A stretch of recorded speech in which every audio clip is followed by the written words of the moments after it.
I've worked as a night watchman for years, familiar with every spooky story you can imagine.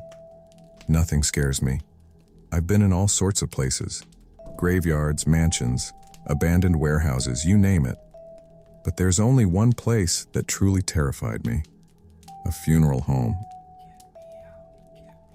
On my first day there, a girl who was showing me around hinted she had something important to tell me, something to be kept between us. It struck me as odd because I'm not exactly a charmer or a ladies' man.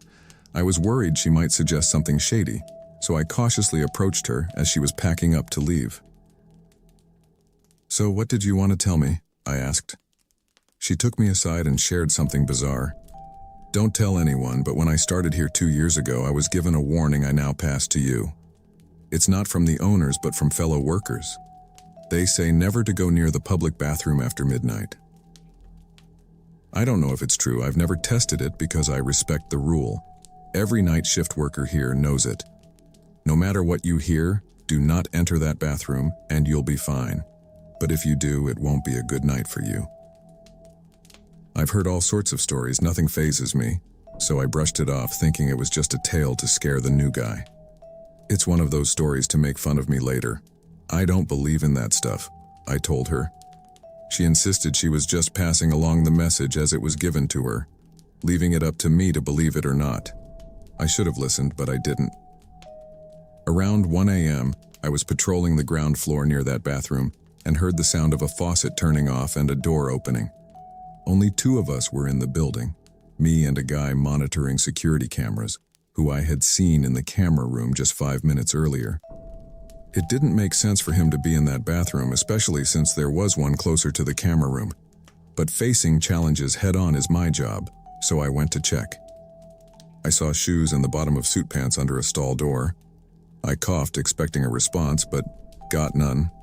I knocked on the door, growing increasingly authoritative and annoyed. Suddenly, the door swung open on its own, revealing an empty stall. I checked the floor. No one was there. I thought maybe the person had climbed up, so I threw open the door fully, but the stall was empty. The door had never opened on its own before. I walked away feeling a mix of confusion and curiosity, but not yet fear. That feeling changed fast when I heard the bathroom door behind me open and close by itself with a quiet bang.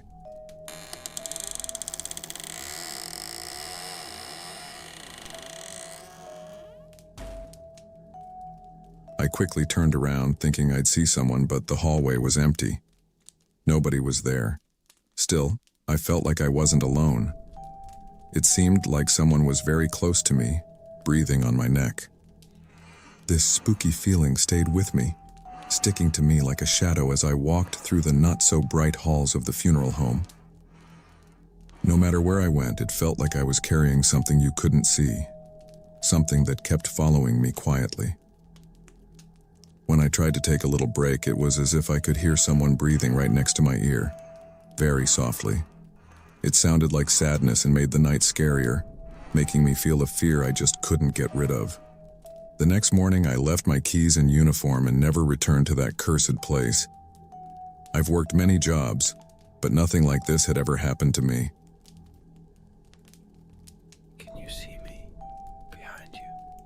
I discovered I have a gift and a curse tied to a very specific room in a funeral home, a place that terrifies me but also brings peace. For almost 20 years, I've had this peculiar experience that's been haunting me ever since I set foot in a funeral home. As a kid, I was just like any other. I went to school, had an older brother, parents, a regular working-class family with its ups and downs, but nothing out of the ordinary. Then one day, fate led my dad and me to a funeral home for something work-related. While walking through the main hallway, I peeked into a room that caught my eye. It was adorned with red curtains and had a theater-like ambiance, something I'd never seen before, especially in a funeral home. This image of the room, with its 2 candelabras and no one inside, just stayed with me. Years passed and strange things started happening, but not in the real world, in my dreams. Suddenly, I'd find myself in that same room, but it wasn't empty anymore. There were 5 open coffins, each with a thin shelf between them holding a white candle. What caught my attention the most was one coffin that contained a wooden cross, one I recognized from my grandfather's house. This wasn't a scary dream, but it left me anxious because of the unfamiliar, unsettling setting. Fast forward, and the dream's imagery stayed vivid in my mind. Then, a month after the dream, my grandfather unexpectedly passed away. The dream, the coffin, and the cross in it came rushing back to me, filling me with guilt, as if I had somehow known. Years later, the dream revisited me, but with a change. 2 of the coffins were now closed, and something drew me to the second one. Inside, I found a pink ribbon, something I couldn't place until tragedy struck 2 months later. My cousin Alicia, who was going to a dance competition, died in a car accident. She always wore a pink ribbon in her hair, the very same one from my dream. It was then I realized these dreams were warnings. When I turned 20, the dream came again, but this time, I found my Aunt Lisa and Uncle Matt's glasses in 2 of the coffins. I understood they were next. Instead of fearing the premonition, I embraced the time we had left, making an effort to be there for them, to make their last days meaningful. In June 2020, during the pandemic, knowing what was coming, I called them, not to alarm or upset them, but to tell them how much I loved them. My uncle opened up, thanking me for being there for them after my cousin's death. He told me that I had been like a son to him and my aunt, and that they were thankful I was there for them after my cousin's tragedy. They passed away from COVID-19 shortly after. To this day, I haven't dreamed of that room again. There's one coffin left, presumably for another family member. While the thought saddens me, I'm grateful for the warning. It's given me the chance to appreciate my relationships and reconcile with loved ones. It hurts, but I'm thankful for the opportunity these premonitions have given me to mend and strengthen my bonds with my family. I have a story to share. It's about a significant experience I had, focusing on the essence rather than the seemingly implausible details.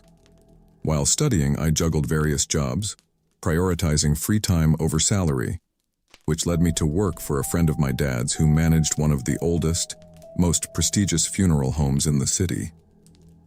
Surprisingly, working there didn't bother me.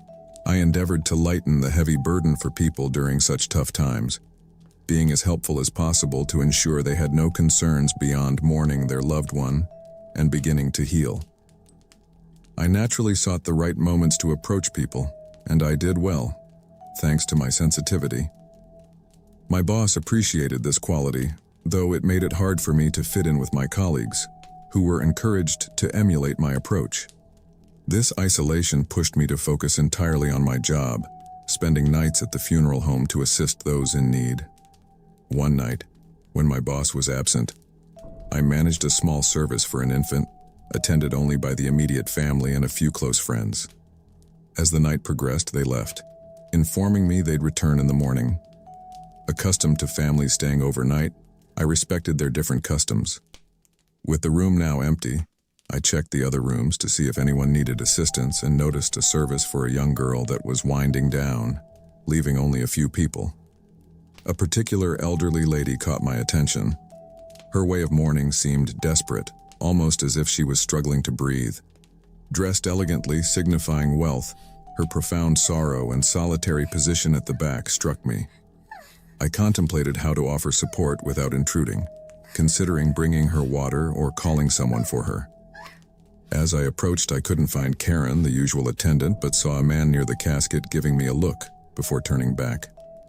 I took a seat closer to the elderly lady, now able to see her wrinkled hands covering her face as she wept.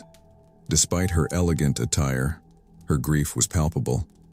As I moved closer, she turned away, now sideways from me. I contemplated her silver curly hair, realizing she was indeed very old. Her sorrow echoed through the funeral home.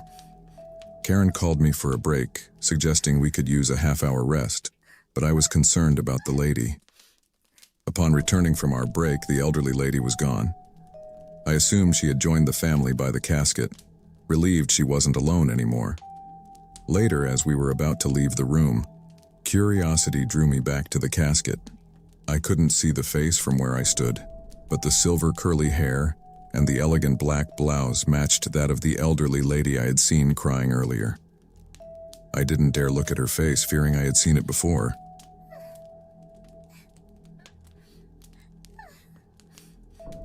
That night made me realize it was time to find a new job, even though I stayed until my contract ended.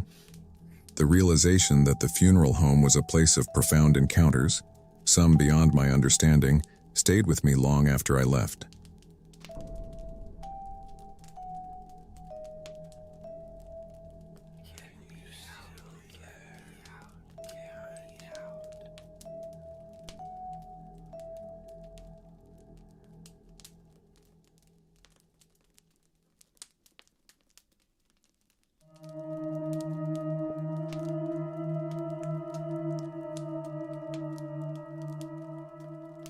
I've always wondered if ghosts or entities can harm us. This happened when I was just a child. My grandfather had passed away, and I really never had any contact or relationship with him. I only knew him from photographs. My grandmother had passed away many years before, so when this happened, my mom, dad, and I moved into my grandfather's house. One day, I invited a friend over to spend the day and stay the night. It was a normal day until the next morning. My friend got up a bit earlier than me to go to the bathroom, and there, he encountered an older person coming out of the kitchen, an elderly man who said to him, "Come, have breakfast, I've prepared it for you." My friend, a bit shy and mindful of what his parents had always taught him about not talking to strangers, ran back to my room, closed the door, and woke me up. He said, "Your grandfather is in the kitchen and told me he's prepared breakfast." I, not knowing what to say and a little bit nervous because I knew what this meant, changed clothes and suggested we go play soccer in the park instead. My friend agreed, although he mentioned he still needed to use the bathroom. I told him I'd go with him, but after that, we should head to the park. He asked why we didn't just have breakfast first, since my grandfather had said it was ready. I simply told him we'd eat after playing and that we should leave. I accompanied him to the bathroom, and once he was out, we went to the park to play. Once there, I realized that in our rush to leave the house, I had forgotten the ball. I was very uncomfortable about what had happened, and I think my friend noticed. He insisted he would go back for the ball, but I told him not to return to my house. I had to tell him what was going on. I said, "Look, my grandfather passed away a long time ago. What did the person you saw at my house look like?" My friend, very nervous, described an older person wearing a white shirt and gray pants. I asked if he remembered how he looked at him, and he only answered that he didn't feel any trust. I asked if he remembered the color of his eyes, and he said they looked very dark, almost black, and that his face seemed to be faking a smile. I confirmed that yes, it was my grandfather, but he had passed away a couple of months ago, and that I had seen his entity in the house before. I told him that my grandfather was not a good person when he was alive. He was evil, truly evil. I told him that my mom stopped having a relationship with him because he had strange beliefs.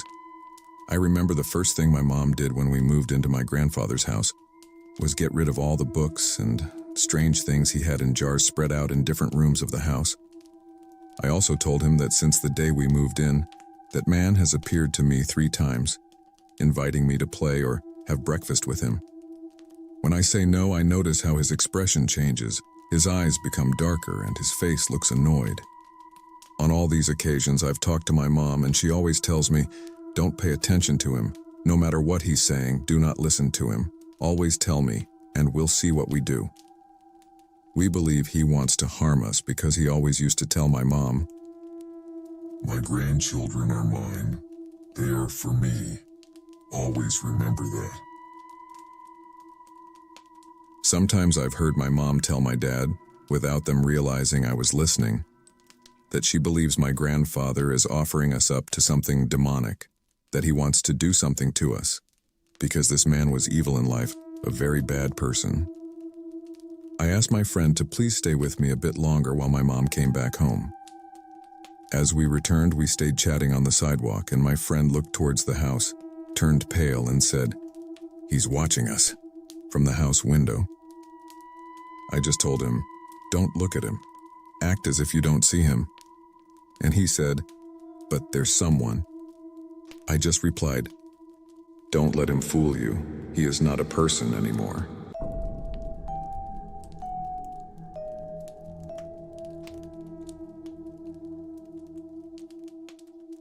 I never believed in demons, dark entities, or anything supernatural. But I experienced something when I moved to another country, and to this day I can tell you those entities, incubi, are real. I am originally from South America. I don't want to give too many details because I wouldn't like to reveal my identity due to the nature of the story. Only a few people in my life know this happened to me, and I prefer it stay that way.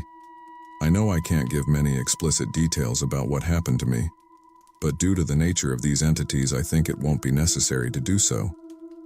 A few years ago, my brother got a very good job in the United States, and to take advantage of the fact that my brother was going to have to travel there, I took the opportunity to visit the country for a while and help him with his house and with the things he needed to settle down.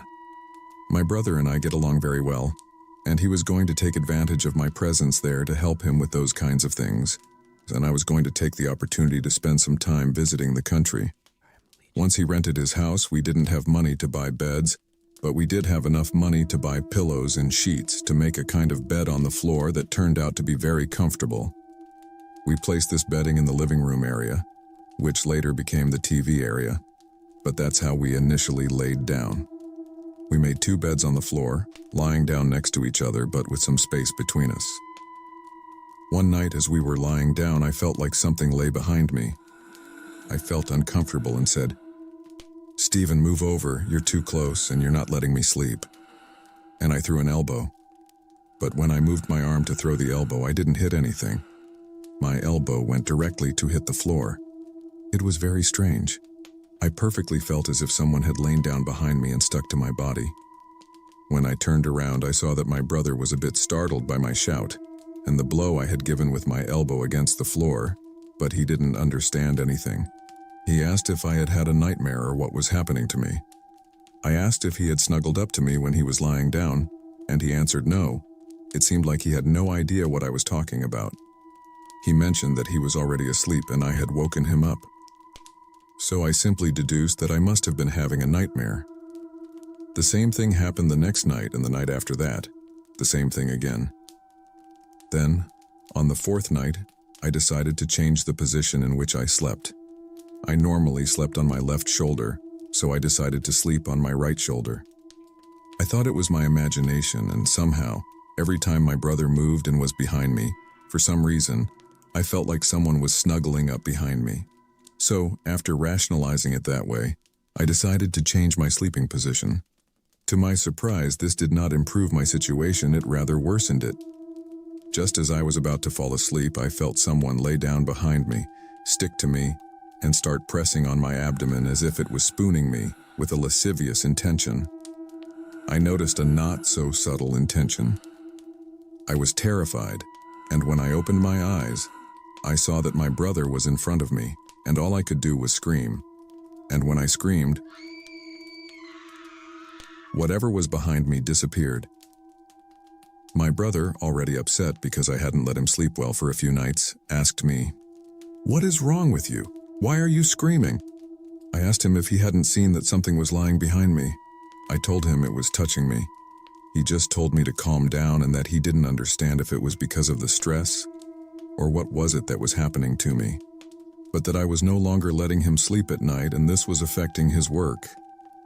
He asked me how we could solve this. I tried to explain again what was happening to me, and he just told me to stop saying nonsense. He said the plan was for me to be there to help him, but this situation was already causing him problems. Days passed and this situation did not improve.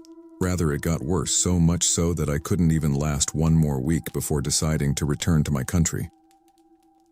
I thanked my brother for having me there, but explained again what was happening to me, and that I could no longer tolerate it. When I returned to my country, my room was now completely alone. Before I went with my brother to the United States, I used to share a room with my sister, but since then my sister had moved to the room that used to be my brother's, so now it was my turn to be alone in the room that I used to share with my sister. I arrived practically straight to my room to sleep, as I was very tired from the trip. As I lay down in my bed and started to fall asleep, I noticed a dark silhouette positioned behind me, beginning to approach. It lay down and started to hug me from the back just like it happened before when I was staying with my brother. But now there was a big difference. There was no one else in the room. I lost control of my body, went into sleep paralysis, and this entity began to overstep too much. Overstep completely. When I was able to move, the silhouette was no longer there. With tears in my eyes, I went to the bathroom to check myself. I had bruises and hand marks on my legs and wrists where this entity was grabbing my body, where it was pressing and hurting me. I began to seek help, trying to understand what was happening to me. I convinced my sister to let me sleep in her room, and this situation continued to happen. But when someone else was in the room with me, the attacks were less frequent. I felt so desperate about what was happening to me that in less than a month I had already moved out of my house, the house where I had lived all my life. The worst mistake I could have made was that one, moving out alone.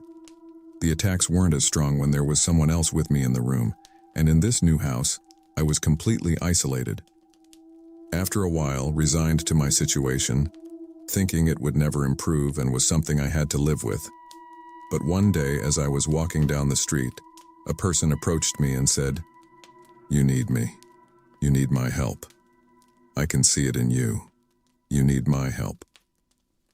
They took me to a place that looked like a store. It was a place that looked somewhat strange, with a ritualistic atmosphere. There, they began to pass me herbs throughout my body and recite prayers. After this event happened, the same night my house was transformed, it felt different. I was finally able to sleep again, and I never saw that entity again.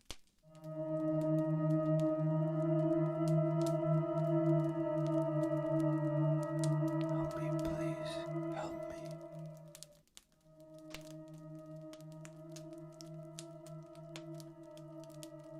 I have a somewhat dark past, a secret that I'm ashamed to confess. At 14, I started to experience nocturnal uresis. For those who don't know, this means having incontinence and wetting the bed at this age, which, if it's not due to a physiological issue, that is, a bodily failure, it's usually due to very strong emotional situations like some abuse or trauma. I couldn't tell anyone what was happening to me because I thought no one would believe me. This happened to me years ago when me and my family had to move to a new house. Bizarre things happened in that house from day one, and I knew those things were targeting me. We moved to that house due to my dad's job situation. He needed to be much closer to work because of the position he had been given. The house suited us well, but from the day we arrived I experienced strange things. When I was about to enter the house, I heard someone whistling from a window. I turned, and there was no one, but it was a sound I had never heard before in my life. It was a sound that seemed to go beyond the ear, as if it went straight to the brain. A sound that took away my peace and made me turn around in fear. I wasn't a nervous person back then. The house felt good and welcoming as I entered, but upon reaching the second floor, an unsettling feeling emerged. Without knowing which room would be mine, I sensed something evil behind one of the doors, a sensation foreign to me, unlike anything I had experienced in the rest of the house or my entire life. At that moment, my parents revealed, "This is your room." Exactly behind that door. Upon opening it, the room exuded a strange presence, evoking an intensely unpleasant feeling. From that room is from where I heard the whistle when I was outside. It was the room that faced the outside, and it was going to be mine. I looked inside and had a strange feeling about it. I tried not to think much of it because in the end this was going to be my room and there was nowhere else to go, so I entered. The moment I entered my room and my parents left, the temperature began to drop drastically. The cold was so intense that vapors seemed to come out of my mouth with every breath, making it painful to breathe, and I could feel my entire body growing increasingly colder. When I wanted to leave, even though the door frame was empty, I felt as if someone was standing there staring at me. This horrifying sensation left me petrified, staring at the empty space for nearly 5 minutes. Then, as if the presence moved, I was finally able to proceed. It's hard to explain because it sounds unbelievable. I couldn't share this with anyone. It wasn't visible, just a profound feeling. Yet the chilling cold in my room was undeniably real. Over the following weeks, this was confirmed when my mom, coming to wake me up for school in the mornings, would comment, "Why is your room so cold?" That's when I realized they also noticed the chill, but they weren't experiencing everything. They didn't hear the scratching sounds from under the bed that I endured every night. My parents mainly experienced issues related to their work routines.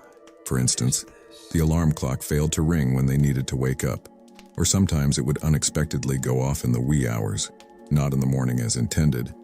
However, my experiences were different and more unsettling.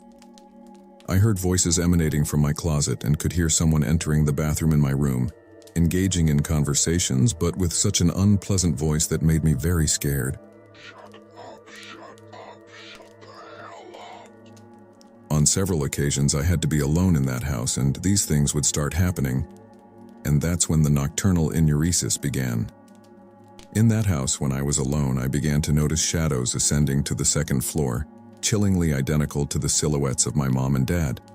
At times, I could distinctly hear their voices within the house. Yet I was certain it was something else, something malevolent, masquerading as them. Occasionally, they would beckon me, saying, "Leslie, come on up. We're up here, waiting for but I knew it couldn't be them. I had watched them leave the house, confirmed by the absence of the car outside the window. It was clear to me that something else, something sinister, was luring me. Everything worsened the day that thing entering my room took on a form. Though I couldn't see it fully, I could discern its edges, as if the light no longer passed through it entirely. It then sat on my bed. Following this, it began to shake my bed and me, and on several occasions it whispered my name in my ear while I feigned sleep, terrifying me deeply. My fear reached a point where I preferred to wet the bed rather than face the prospect of encountering that entity in the night. I thought I was losing my mind. At 14, I felt utterly lost, unable to share these experiences with my family for fear they'd think I was crazy. My fear was indescribable, but everything changed one day when, alone with my mom, we heard what seemed like my dad coming home. Peering out, we saw a silhouette at the window, but upon opening the door, we were met by a red-haired stranger we'd never seen before. He smiled ominously and chillingly told me, I'll visit you again tonight. My mom was petrified, especially when the man's eyes shifted to a serpent-like green with a black line. In a panic, she slammed the door shut. We never saw him again, yet after that incident, my mom began noticing odd occurrences in the house too. It was then that I could finally speak about my experiences. Subsequently, my nocturnal uresis ceased, and we promptly moved out of that place. I am convinced a demon resided in that house.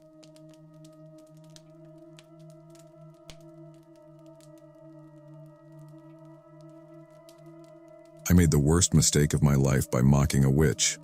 A friend of mine, when we were in high school, wanted her tarot cards read. Back then, it wasn't like now with many girls calling themselves tarot readers and witches, having learned to read cards, and that's all. No, the person we visited at that time was a witch, someone with a reputation, known for doing bindings and cleansings, and could do 1,000 things. Besides all of the latter, she also read cards. On our way there, I was totally skeptical and told my friend, "What are you thinking? Why go there?" I continued, "Why are you going to that place? It's all nonsense. They'll just take your money." Well, as expected, she didn't listen to me, and we ended up going to the place. We entered, and then the witch stared at me intently for several seconds and said, "Why did you come if you don't believe in this?" We hadn't exchanged a word, and that was the first thing she told me. I replied, "Oh, ma'am, you just want to steal my friend's money. At least I'm here to defend her." And she just stood up. The moment she stood up, I felt something strange, like a very imposing energy. And then the lady, who was short in stature, looked huge to me at that moment.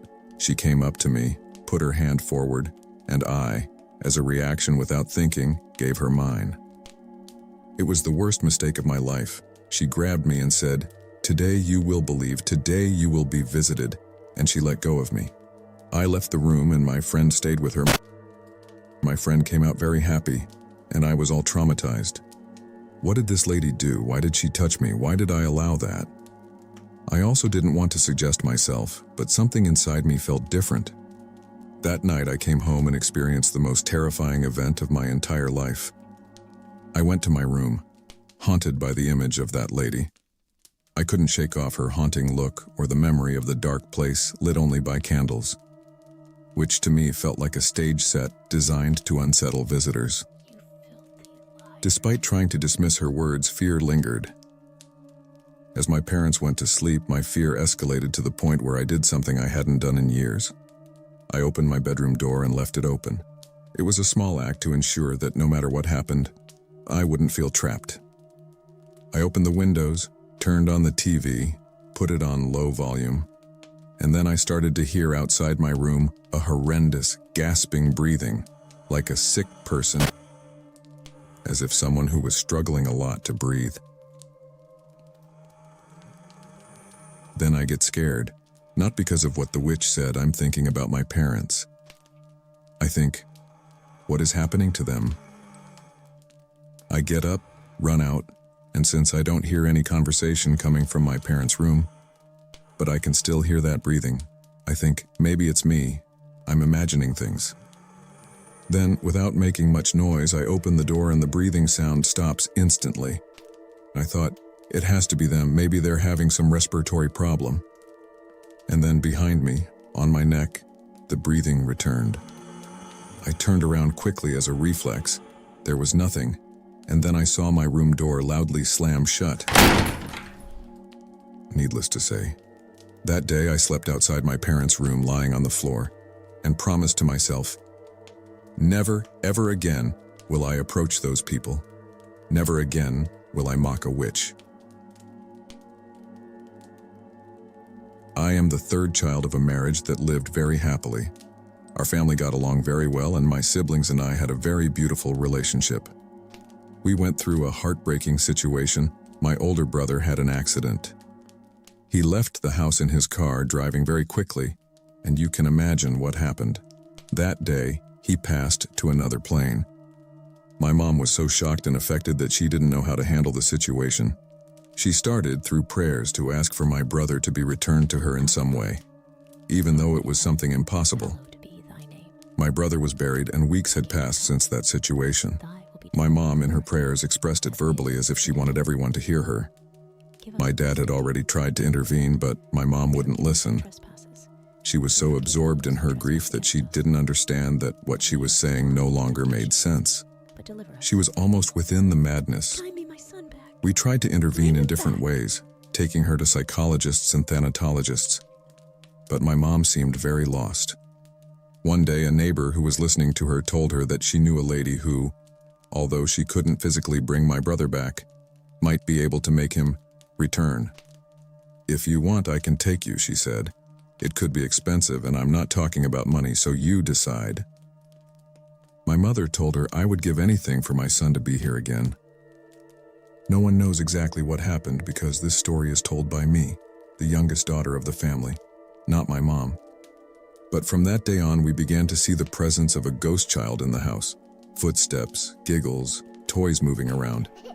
It was such a strange and improbable situation that, while we were all terrified, my mom smiled as if she were insane.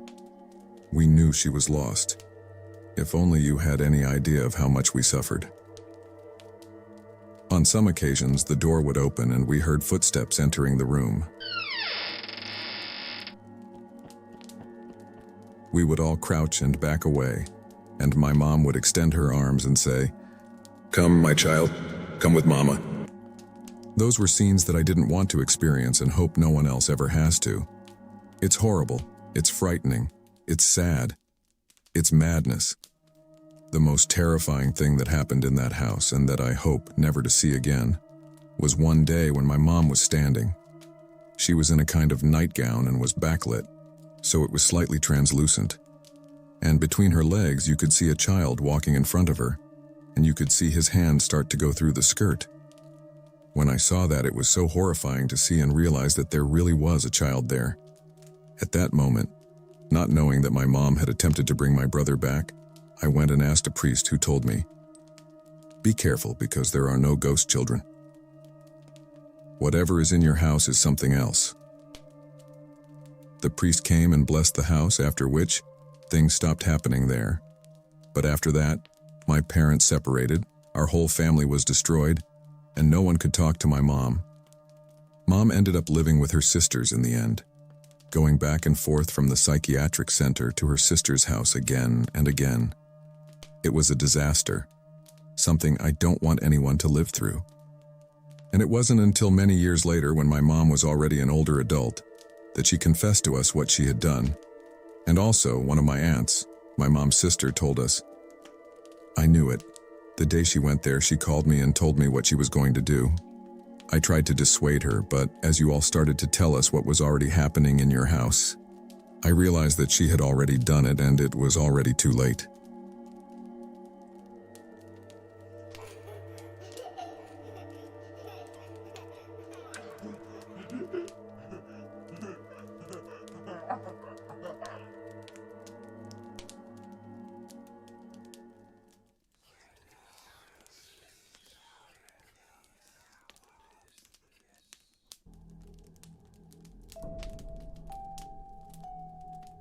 This didn't happen to me. Rather, it happened to a friend of mine. In a, let's say, a wealthy area of Guadalajara, he told me that a few years ago, many people fell victim to a demon. He said these dark entities take different forms and can do many things, affecting all of reality at their whim to obtain something specific they're seeking. I think this is one of the strangest stories because I don't understand what this entity was looking for. It turns out that one day there was an emergency call. Several neighbors were calling an emergency number, asking for help to go to this high economic status neighborhood because in a house belonging to neighbors well loved by the community, someone was being tormented. When asked if they had proof that they were witnessing an attack, they answered no. They weren't seeing anything, but they could hear people screaming and feared that some armed individuals had entered the property and were harming the family. These calls continued for more than 45 minutes, one after another, with some neighbors reporting they heard children's voices, others hearing adults' voices, or even a group of people. It was very strange because their accounts didn't match. A patrol was mobilized after the first call, but it wasn't nearby. It arrived about 45 minutes later after that first call. When they arrived at the location, they noticed that most of the neighbors were not outside their houses, but were peering out through their windows. They signaled to them to take cover. Instantly upon exiting the car, they were met with screams and wails from numerous people. This led them to think, this must be an armed group. This is serious. Many people are being harmed. One of them immediately called emergency services and said, their dialogues, protocols, numbers, I don't know what. But it was clear that it was an emergency that needed support. The other, via radio, is also asking for backup, and finally they're told that several units will be sent, but to wait. The backup will take at least 25 minutes. Because of the screams they were hearing, one says, "No, I can't wait." He says, "I don't know what's going to happen, but I have to do something." So he walks toward the house, realizes the door is open, and doesn't think twice. He enters. The other, pale, doesn't want to follow him, but knows that if he lets him go inside alone, he surely won't return. So he decides to enter behind him. As they walked through the property, they tried to reassure each other, yet they encountered something extremely strange. The house was in perfect order. Nothing was out of place, disordered, or broken. The rooms were pristine, a stark contrast to the chaos suggested by the sounds they were hearing. They focused on pinpointing the source of the sound, which seemed to emanate from the left side of the hallway. Both officers, in agreement, moved toward it and discovered a door that led to a basement. "It's unusual for these houses to have basements," one officer remarked, noting the door's downward slope. "This must lead to a basement. Let's open it." Upon opening, they found the basement well lit. "We're the police. We're armed. Stop what you're doing and come out with your hands up. Reinforcements are already on their way," they announced. Yet the screams persisted unaltered by their presence. "What's happening?" one officer wondered aloud. "Might it be a recording?" suggested the other. puzzled by the lack of response. They shout again, "We're the police, we're armed, we need you to come out." With no response, one officer muses, "Maybe this is someone's idea of a sick joke." The other officer comments, "None of this adds up. The house is in perfect condition, and the door was open." With their guns drawn, they descend the stairs to the basement's bottom, noticing a change in the sound's direction. Outside, the screams seemed to emanate from every room, but inside they could pinpoint the noise to a specific corner of the basement, as if the sounds were concentrated there. When they turn to that corner, there's a huge dog with red eyes that is panting, but no panting sound is heard. It's all those screams it's emitting from inside its mouth.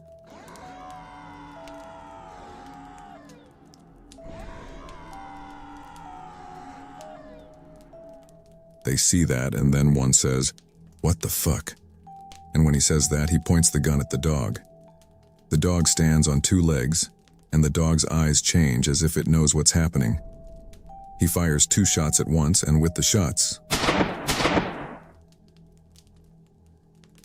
the lights go out. One tries to find his flashlight, the other is aiming and says, "Let me turn on some light." For them, it felt eternal. A minute and a half, when suddenly lights came in. They spun around to face the source of the light. The entrance was now illuminated, but the previous cacophony of dog sounds and screams had vanished into silence. Framed in the doorway stood 2 police officers, their weapons drawn. "Armed forces here," they announced authoritatively. "Stop what you're doing and come out with your hands up." "We are your colleagues, we're armed, we're going to raise our hands now. Don't shoot," they replied.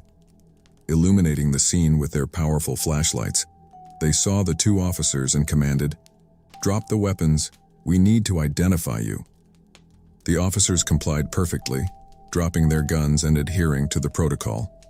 Upon further inspection, the basement was found to be completely empty, with absolutely nothing out of place, except for the 2 holes in the wall, one of which contained the bullets from one of the officers' guns. They come out of there and then they start explaining what happened, and the guys who came in at the end, the ones who pulled them out, say, "2 hours, we've been looking for you for 2 hours, where the hell were you?"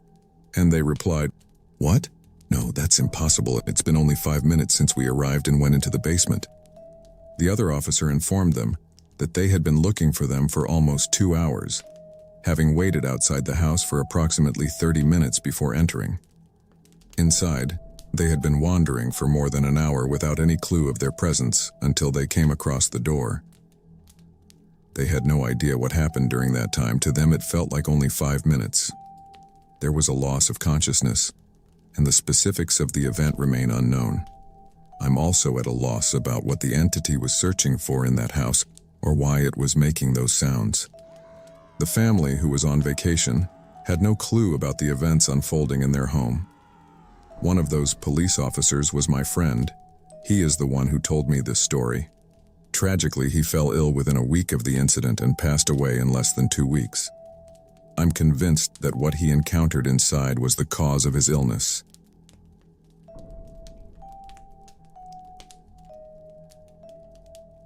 I didn't go to the forest alone. I don't go to the forest alone, and I'm very careful about that. Not because of supernatural reasons, but because you're in the middle of places where you might encounter something that maybe one person alone can't handle, but maybe 2 can handle it better. It's my rule. Going to the forest alone isn't advisable. I went with a friend. This forest has something very special. It's near a certain mountainous area we like to go to, and there's a part of the path where you have to be very careful because the underbrush doesn't let you see that there's a ravine ahead, and there are several spots, several areas that are like this. We know the area well, having visited many times without incident. As careful and professional individuals who enjoy sports, we don't take unnecessary risks. I think I had been to that place about 15 times when this happened. I went with a friend who usually goes to this place and we camp. When we arrived, there was something very strange, a very sudden change in the atmosphere and the temperature. When we arrived, it was slightly warm, and then it started to look like a kind of mist, and started to get colder and colder, to the point where we were steaming when we spoke. Vapor was coming out of our mouths because our surroundings were freezing. We, as we have occasionally experienced sudden weather changes, went prepared. This was good at the beginning. However, it was strange because in that place it had never happened like this. We always check weather forecasts, and even when the area is distant, the weather roughly matched with nearby areas. In the end, we were a little uneasy, but nothing more. We began to move forward, and as we were walking, exploring some new path, opening a new trail, I had this strange feeling. I got distracted, heard footsteps or something coming from my left side. Then I turned, and when I tried to catch up because my friend was ahead, acting as a guide and leading the way, I could no longer see him. Then I thought, oh well, it shouldn't take me too long to find him, he should be right ahead. I started to look around and to walk a little faster, and again after a little while I heard footsteps from my left side but a bit further to the left, and there he was, walking. Then I turned and began to follow him. He kept walking and I called out to him, but he didn't turn. I thought, how strange.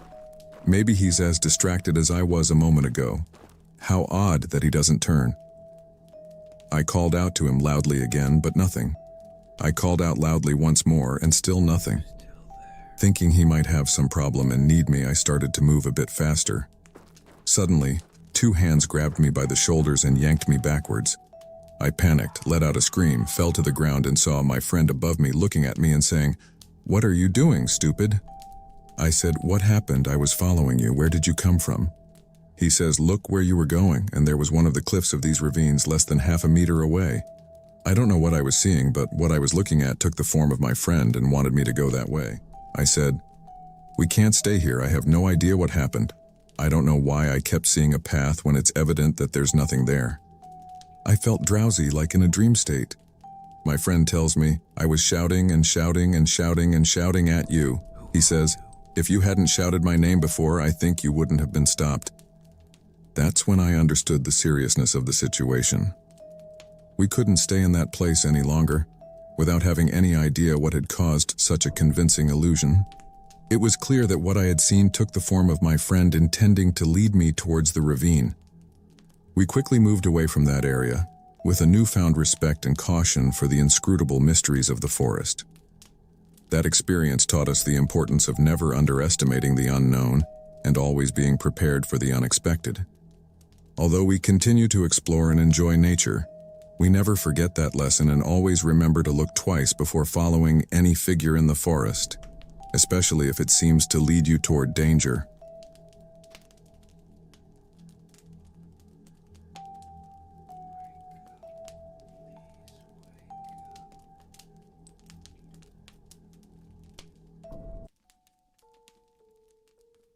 I want to share something that happened to me when I was little. It's the only experience I believe was paranormal that's happened in my life.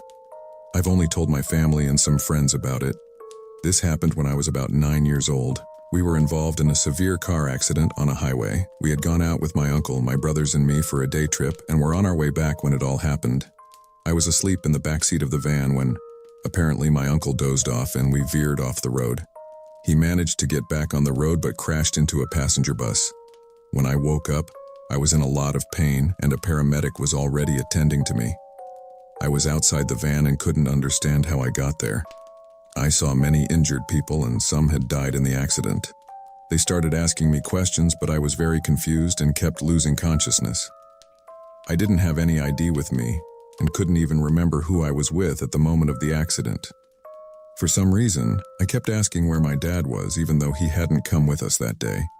I was put in an ambulance with another person who seemed unharmed. From what I was told later, they were taking the more seriously injured victims to the nearest hospital, so I ended up being taken to a small clinic in a nearby town where the accident happened. When we got there, the place looked more like a pharmacy than a clinic because it was so small and seemed deserted. It took a few minutes for the door to be opened, and the doctor who opened it looked like he had been asleep when we arrived. It seemed that they didn't have many emergencies in that town, or at least that's what I thought at the time. The doctor first checked the vitals of the man who came with us, and after a few minutes, the man left with an officer who was there to take him back to the accident site. The doctor was surprised that I only had some very minor bruises after hearing how I was found. After they checked me, a police officer who had come with us to the clinic asked for my name and who I was traveling with. He calmed me down because I was scared of not being with my family and said not to worry, that he would go back to the accident site and find them. The doctor stayed with me a bit longer and then took me to a room. There were 3 beds, and he told me I could rest there until someone came for me. Without saying anything more, he left me on the bed next to the door and closed the room. He left the light off, apparently not to wake the woman who was on the bed at the end of the room, 2 beds away from mine.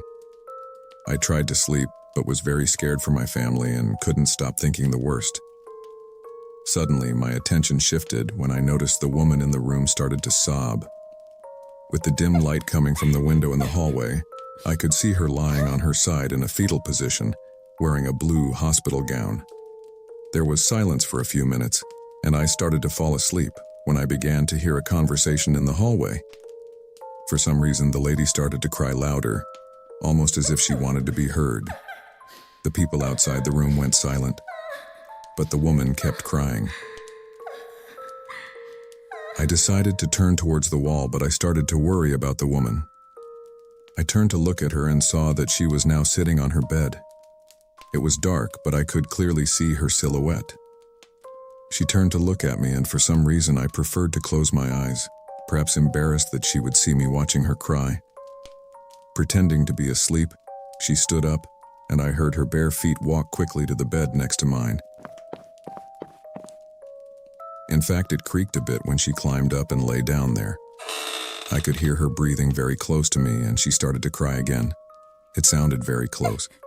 The beds weren't that close to each other, but for some reason, it felt as if she was maybe just a few inches from my face. After this, she turned around, and I could hear her settling into her bed, giving me her back. Then I opened my eyes for a moment.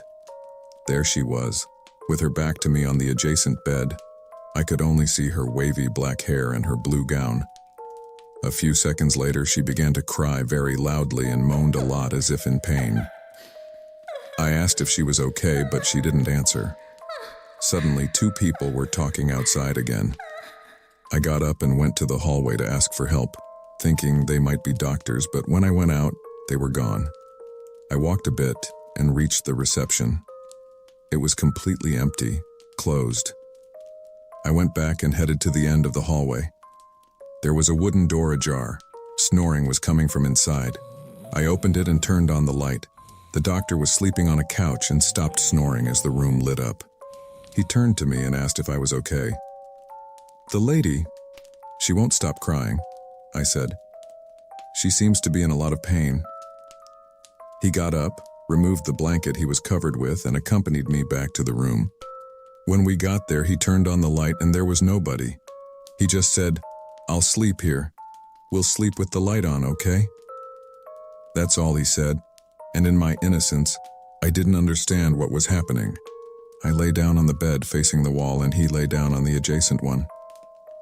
I didn't hear anything else, and in the morning, while waiting for the officer who had said he would come for me, he just confirmed there was nobody else in the clinic with us that night.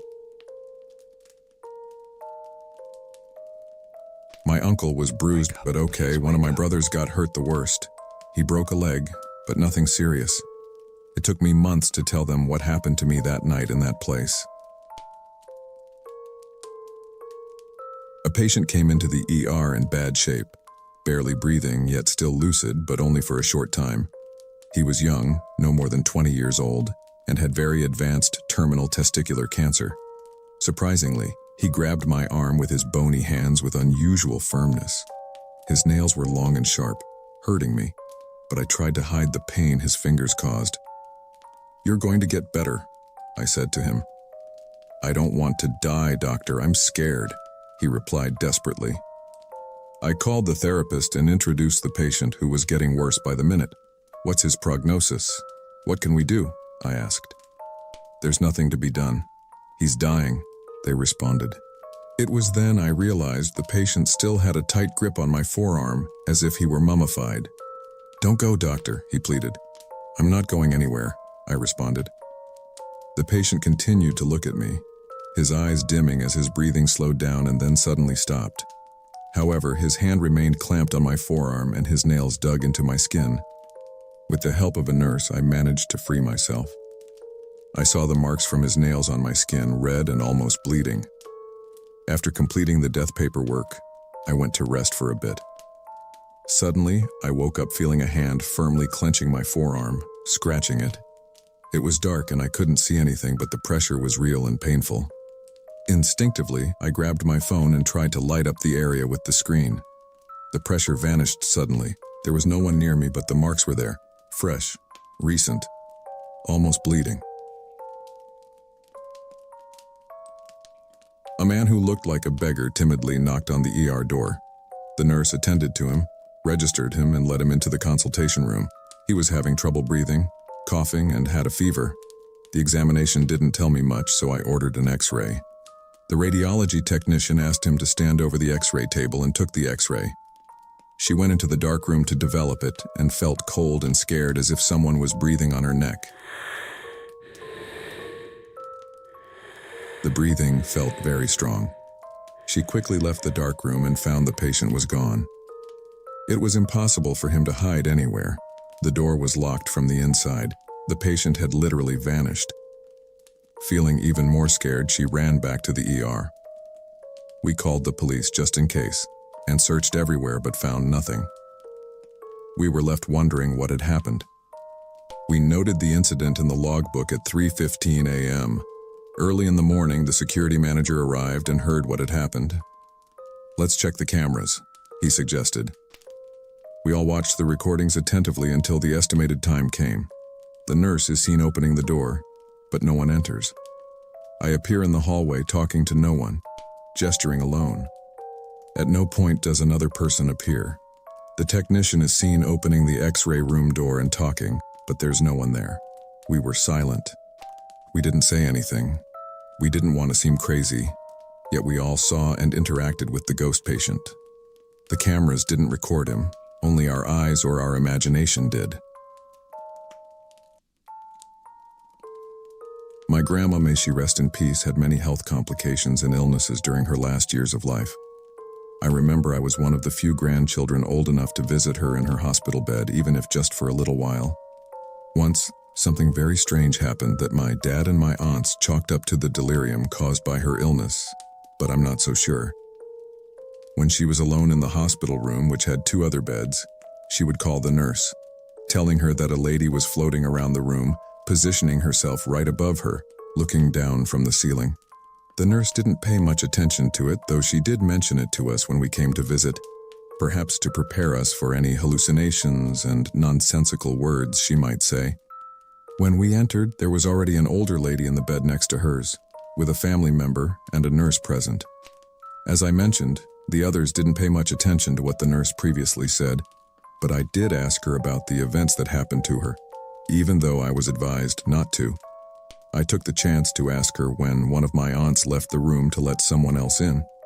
Here's what caught my attention the most. When she described the woman, she said she was very, very dark-skinned with curly, fluffy hair, like that of an African woman, but the hair was absolutely white. At that moment, another aunt came in and asked me to leave so someone else could enter. I left, and as I headed to the waiting room, the nurse from the bed next to us, a very young girl I hadn't seen before, approached me. So young, in fact. She looked almost my age. "I couldn't help overhearing what your grandma told you. Don't take it the wrong way, but can I tell you something?" I said yes. "Well, it might just be a coincidence, but the lady your grandma described, the one she says she saw, is identical to a lady who was in that room for a month and a half until she passed away about a week ago." For a moment, I thought maybe your grandma had seen her in life and was now hallucinating her.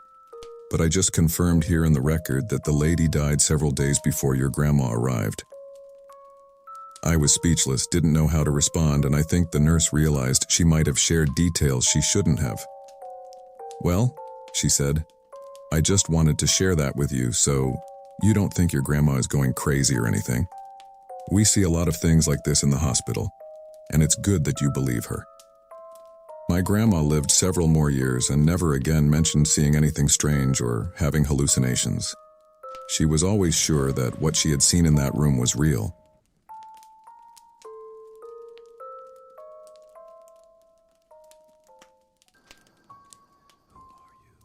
This story I want to share with you happened a few years ago. At the time, my cousin was living at my grandma's house because she had been orphaned very young. Both her parents died in a car crash. My grandma was always kind of cold and mean to us. We figured she didn't like kids much, which is why she treated us that way. Whenever we visited my grandma, I got the same warnings from my parents. Don't go into your grandma's room. Don't touch anything on her altar. And they really stressed, never eat anything your grandma offers you. Weird as it seemed, I was used to these warnings, so I didn't think much of it. One day my parents had to leave me at my grandma's because they had to run some errands, which was rare since my mom didn't trust my grandma much. But that day, they had no choice. When we got there, my cousin greeted us with a big smile, and we immediately went up to her room to play. My parents treated her like their own daughter, so her room had a PlayStation, a TV, and lots of video games they had given her. It was easy to have fun with her. We were playing when my grandma told us she was going to the market and would be back in a few minutes. Don't touch anything, and remember, you're not allowed in my room, she warned before leaving. We continued playing, but eventually decided to explore, especially curious about my grandma's altar. It had strange figures, pictures of saints, some candles, and old jewelry. We always thought my grandma might be some kind of witch. We were really scared of her. While exploring the house, we clearly saw the figure of a child running down the stairs toward the front door.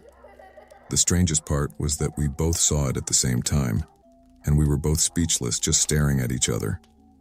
Right after seeing this, we heard my grandma's voice calling us from the second floor. It was odd because we hadn't seen her come back, but we ran upstairs anyway, hearing her calling from her room. We stopped at her door, hesitant to enter, when we heard the front door open and my grandma calling from downstairs. Scared, we ran towards the stairs and saw her, but we could still hear her desperate voice from her room. We told my grandma what happened, but she just said, "Stay away from my room. How many times do I have to tell you?" She didn't ask about the voice or the child. She didn't seem to care. We went back to my cousin's room to play video games and forget about what happened. Later, my parents came to pick me up, and I went home. Some time passed and my grandma got sick and passed away. She always wore a necklace with a talisman, which my uncles couldn't find while preparing for the burial. They thought she might have left it somewhere else and didn't think much of it. We attended the funeral, and the atmosphere felt dark, not just sad. After burying my grandma, life went on as normal. One day my cousin called me asking to meet. I agreed and went to my grandma's house, where my uncles had let her stay while deciding what to do with my grandma's belongings. My cousin looked worn out, tired with dark circles under her eyes. She confessed she had kept my grandma's talisman, feeling she had some right to it after enduring my grandma's mistreatment. She said that ever since my grandma passed away, she had been experiencing sleep paralysis and seeing a woman's figure standing at the foot of her bed in the dark, just standing there. She also mentioned intensified shadows, hearing noises, and things being moved when she was alone in the house. While she was telling me this, I tried to calm her down, suggesting it might be because she was living alone and that my grandma's house had always been a bit creepy. Before I could finish, we heard footsteps upstairs and my grandma's voice saying, "Girls, come help me," along with banging on the door.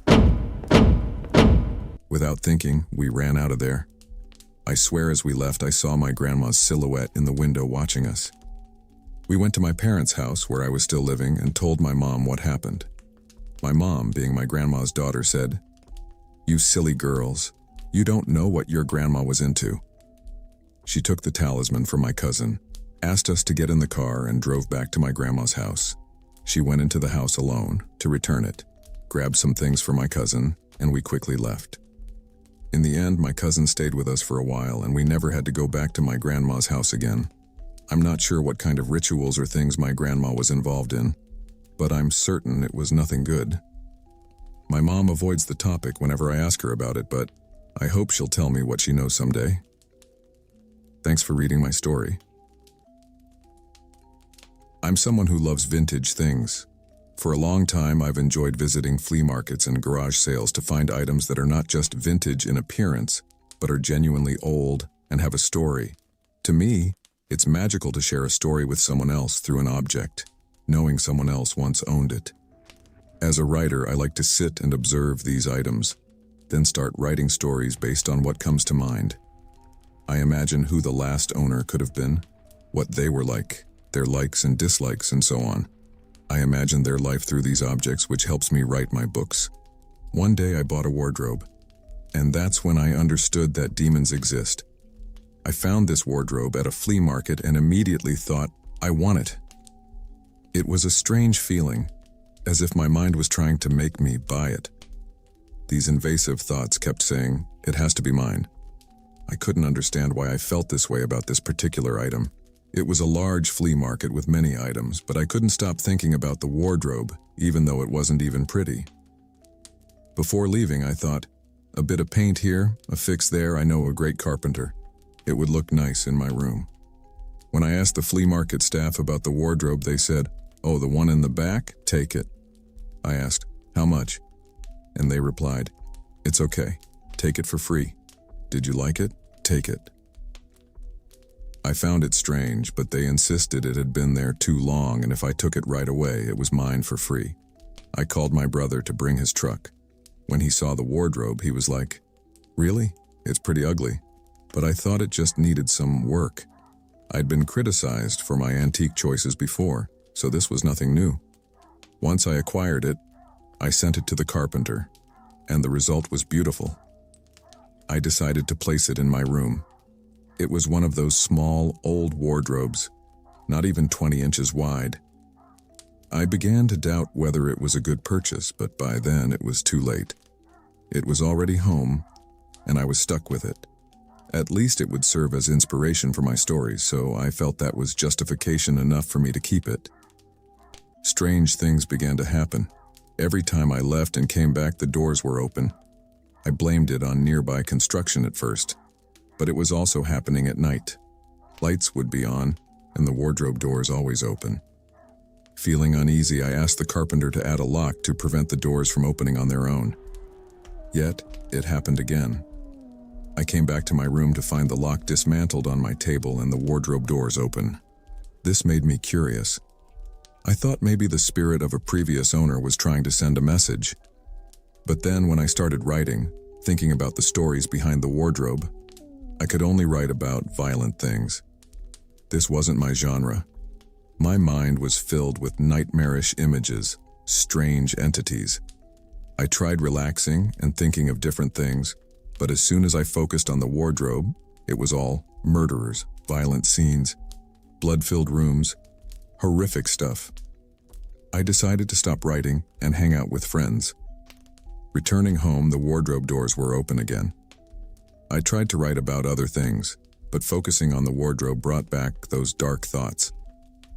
One evening, while on my phone, I suddenly felt very sleepy, unusual for me as I usually struggle with insomnia. I fell asleep with my phone in my hand.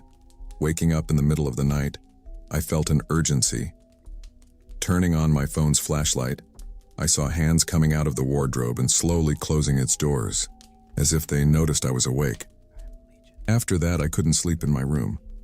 I stayed awake until morning to call the carpenter and told him, please, take the wardrobe, it's yours. He refused, saying, I don't want that thing back in my shop. I hadn't even shared my story with him, but he also didn't want to share what happened to him while repairing it, only saying, that thing, it has something. I eventually got rid of the wardrobe. I'm not sharing how here, but since then, I believe in demons. Because those hands were not human. In 2014, my mom hosted my uncle, who had moved from Louisiana to Tennessee that year. He was having a tough time. It seemed like luck had been against him for the last few years.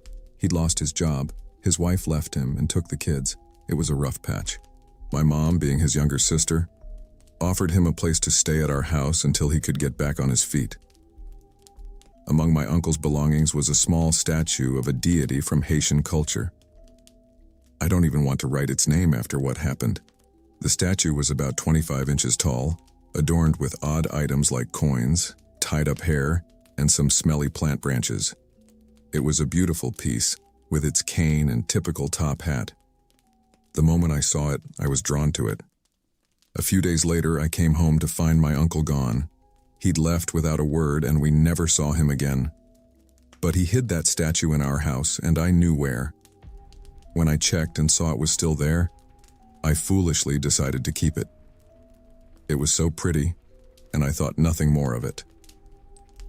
After a couple of months, I moved to an apartment for work and took the statue with me. I displayed it on a shelf, so anyone visiting could see it. Some friends even warned me, "Get rid of that thing, it's not good, it's from the devil." But I didn't believe in that stuff, and ignored them. Time passed and a job opening came up that would almost double my salary.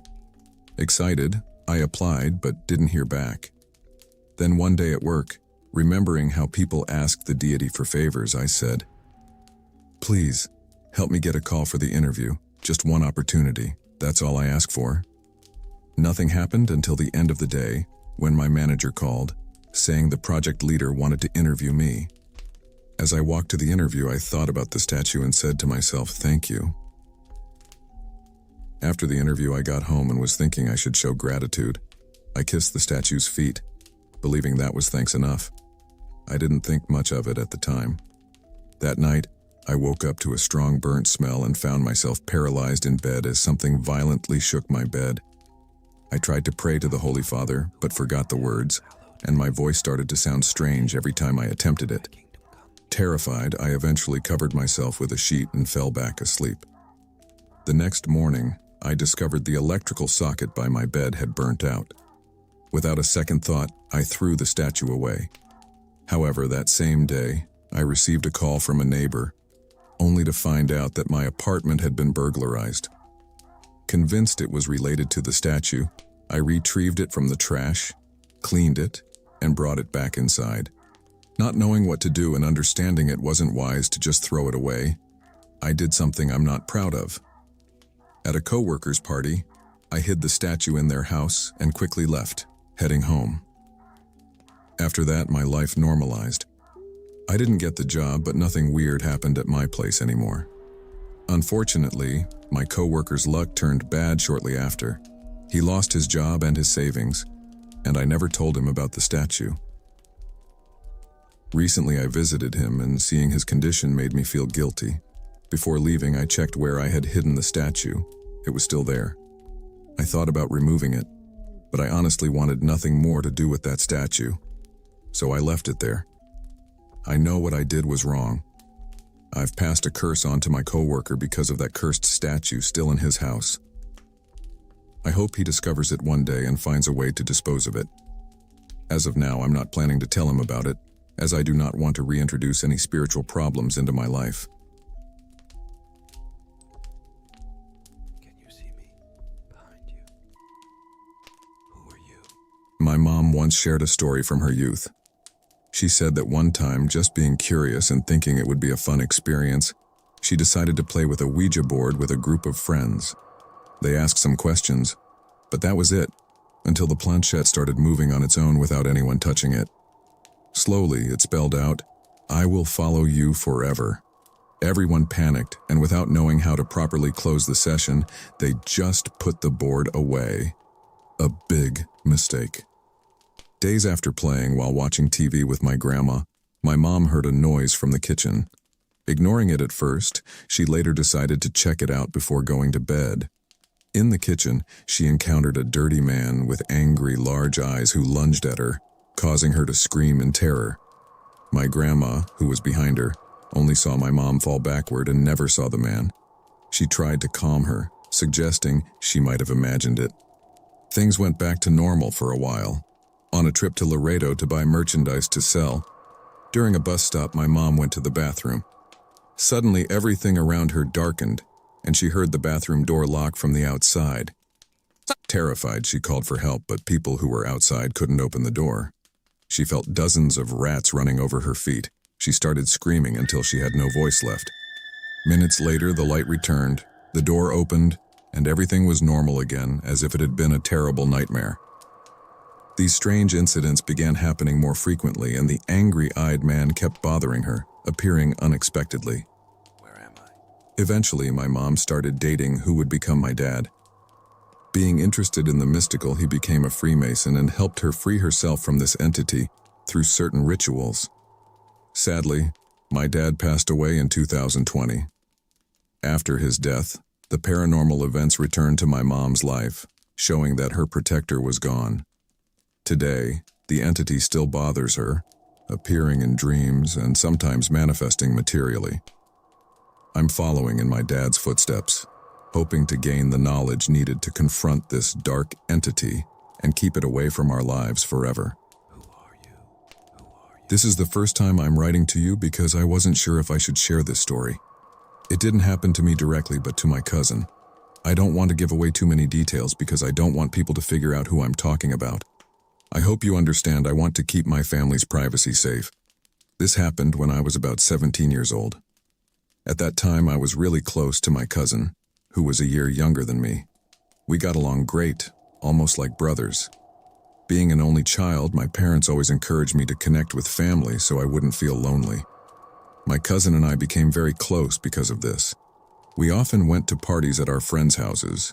We were pretty healthy kids, maybe having a beer or two to feel grown up. But it wasn't a habit or anything. One day, my cousin called me to go to a friend's house and asked me to get permission from my parents to spend the night there, which I did. When I got to our friend's house, everything was normal, like always. We played board games, video games, and talked about stuff 17-year-olds talk about. That was until the friend who owned the house suggested we play with a Ouija board. He mentioned he bought one at a garage sale and wanted to see if it really worked since we had never played with one before. Everyone at the party agreed and they started playing. The planchette moved and my cousin was skeptical, saying the players were moving it and he didn't believe in it. The owner of the board asked him to play along, just touching the planchette lightly without moving it. Still skeptical, my cousin did that and our friend told him to start asking questions. My cousin asked if anyone was there, and the planchette quickly moved to yes, making us all laugh a bit nervously, I think. Then my cousin asked what the entity's name was, and the planchette spelled out Pazuzu. None of us knew what that meant, but the board's owner did. He warned my cousin, "Be careful, I've heard of this entity. If it's really Pazuzu, it can guess anything and grant anything." To which my cousin, half joking, said, "Really? Okay. Can you give me a new car?" The planchette moved to yes. Our friend quickly said, "Don't do it. It will ask for something in return." My cousin asked, "And what could it ask for?" Our friend replied, "I don't know, but don't do it." Thinking it was all a joke and with everyone watching, my cousin said, "Give me a car. What do you want in exchange?" The planchette didn't move. "Tell me what you need. What do you want from me?" "I want a new car." Suddenly, our friend who was conducting the session looked at him and said, I want your parents to divorce. My cousin was shocked. "What?" You want a new car? I want your parents to divorce, but if you don't do it, I will. Then, our friend looked down again. My cousin asked, "Why did you say that?" But our friend seemed not to remember saying anything. Everyone in the room went silent, confused by what had happened. My cousin said he didn't want to play anymore, so they closed the session with the Ouija board, and we decided to head back to his house. He still thought the whole thing was a prank by our friend. Time passed, and for some context, his family was great. My aunt and uncle, and 2 cousins. The one a year younger than me and his little brother. Just a kid. Time went on, and my cousin turned 17. His parents threw him a party at home. He didn't really want to stay. Being grown up, he wanted to celebrate with friends, but his parents convinced him to have some cake and spend a little time together before going out with his friends. He agreed. They celebrated, cut the cake, and everything was perfect. My uncle then said, "I'm not going to lend you my car anymore. You're still young, but your mom and I got you a gift. Look out the window." And there it was, a new car. My cousin was grateful to his parents for the gift, but started remembering the Ouija board incident. You want a new car? I want your parents to divorce, but if you don't do it, I will. He began to worry he might actually have to break up his parents' marriage, but in the end, he thought it was just a coincidence. Later on, my uncle asked my cousin to go to the supermarket. My cousin agreed, and as he was leaving, his little brother asked if he could come with him, and my cousin agreed. After all, he had just gotten a new car. They both got into the car, and right before reaching the supermarket, they had a severe accident, and only my older cousin survived. My aunt and uncle couldn't handle losing their youngest son, and ended up getting divorced. Everything went south and his family was destroyed. After this, I have never dared to play with a Ouija again, and I'll never do. I do not know if it was all a weird coincidence, but I will never tempt my faith with it. Thank you for letting me share my story. My name is Eduardo, and today I'll tell you a spooky story that happened to me when I was 10 years old. In our neighborhood, we kids, aged between 7 and 11, would hang out together. But there was one kid, Carlos, who stood out because he was popular and lived in the fanciest house around. His house was big and fancy, with new cars like a sedan and a top-of-the-line SUV. Carlos had everything a kid could want because his parents gave him anything he asked for. Often, a nanny looked after him since his parents were always traveling and rarely home. Despite this, Carlos didn't like being alone, so he often invited us over to play for hours. There was one room in his house that was always locked. His dad took the key with him. One day, after school, Carlos came to get me, super excited about a surprise. His parents were away, and the nanny wasn't home either. Taking the chance, he decided to open his dad's off-limits room, which was accidentally left unlocked. We went in and found it was like his own personal game room with a small bar, a pool table, and there were also guns, knives, crossbows, and similar stuff. In one corner, there was an altar to the Santa Muerte. But what caught our eye the most was an Ouija board made of bone. It was heavy and looked really well made. Luckily, my mom called, and I had to leave. By then, about 6 other kids had joined, and they stayed to play. The next day, they told me they used the Ouija board and contacted some kind of entity. The board answered their questions and moved without them touching it. They even took the Ouija board out to the yard to keep playing with it in the afternoons. Not long after, Carlos told me he couldn't sleep and was afraid of the dark. He looked tired from not sleeping, and sometimes didn't even go to school. He started to think it was all because of using the Ouija board. One desperate afternoon, Carlos smashed the Ouija board in his yard. All the kids there said they heard a crack and a terrifying scream, followed by a grayish smoke coming from the board. Scared, they ran away. After that, almost none of us wanted to visit Carlos's house. Rumors about strange noises, doors opening and closing by themselves, and shadows moving around the house became common. Eventually, Carlos's family moved away, and the house was left empty. One time we were playing soccer near that house when one of my friends kicked the ball too hard, and it flew into the yard through a small hole in the fence. He went in after the ball, and as we waited, we heard a terrifying scream. He ran out, pale with fear, yelling, "Run, he's there!" His brother, who also hung out with us, ran after him to find out what happened. That night, neither brother came out, and we decided not to go after that ball. A week later, feeling a bit better, my friend told us he saw a figure with red eyes, big twisted horns, and a scary look, just like the devil is often pictured. This experience taught me that misguided curiosity can have serious consequences. I'm glad you read my story, and I hope it serves as a reminder of the importance of respecting the unknown.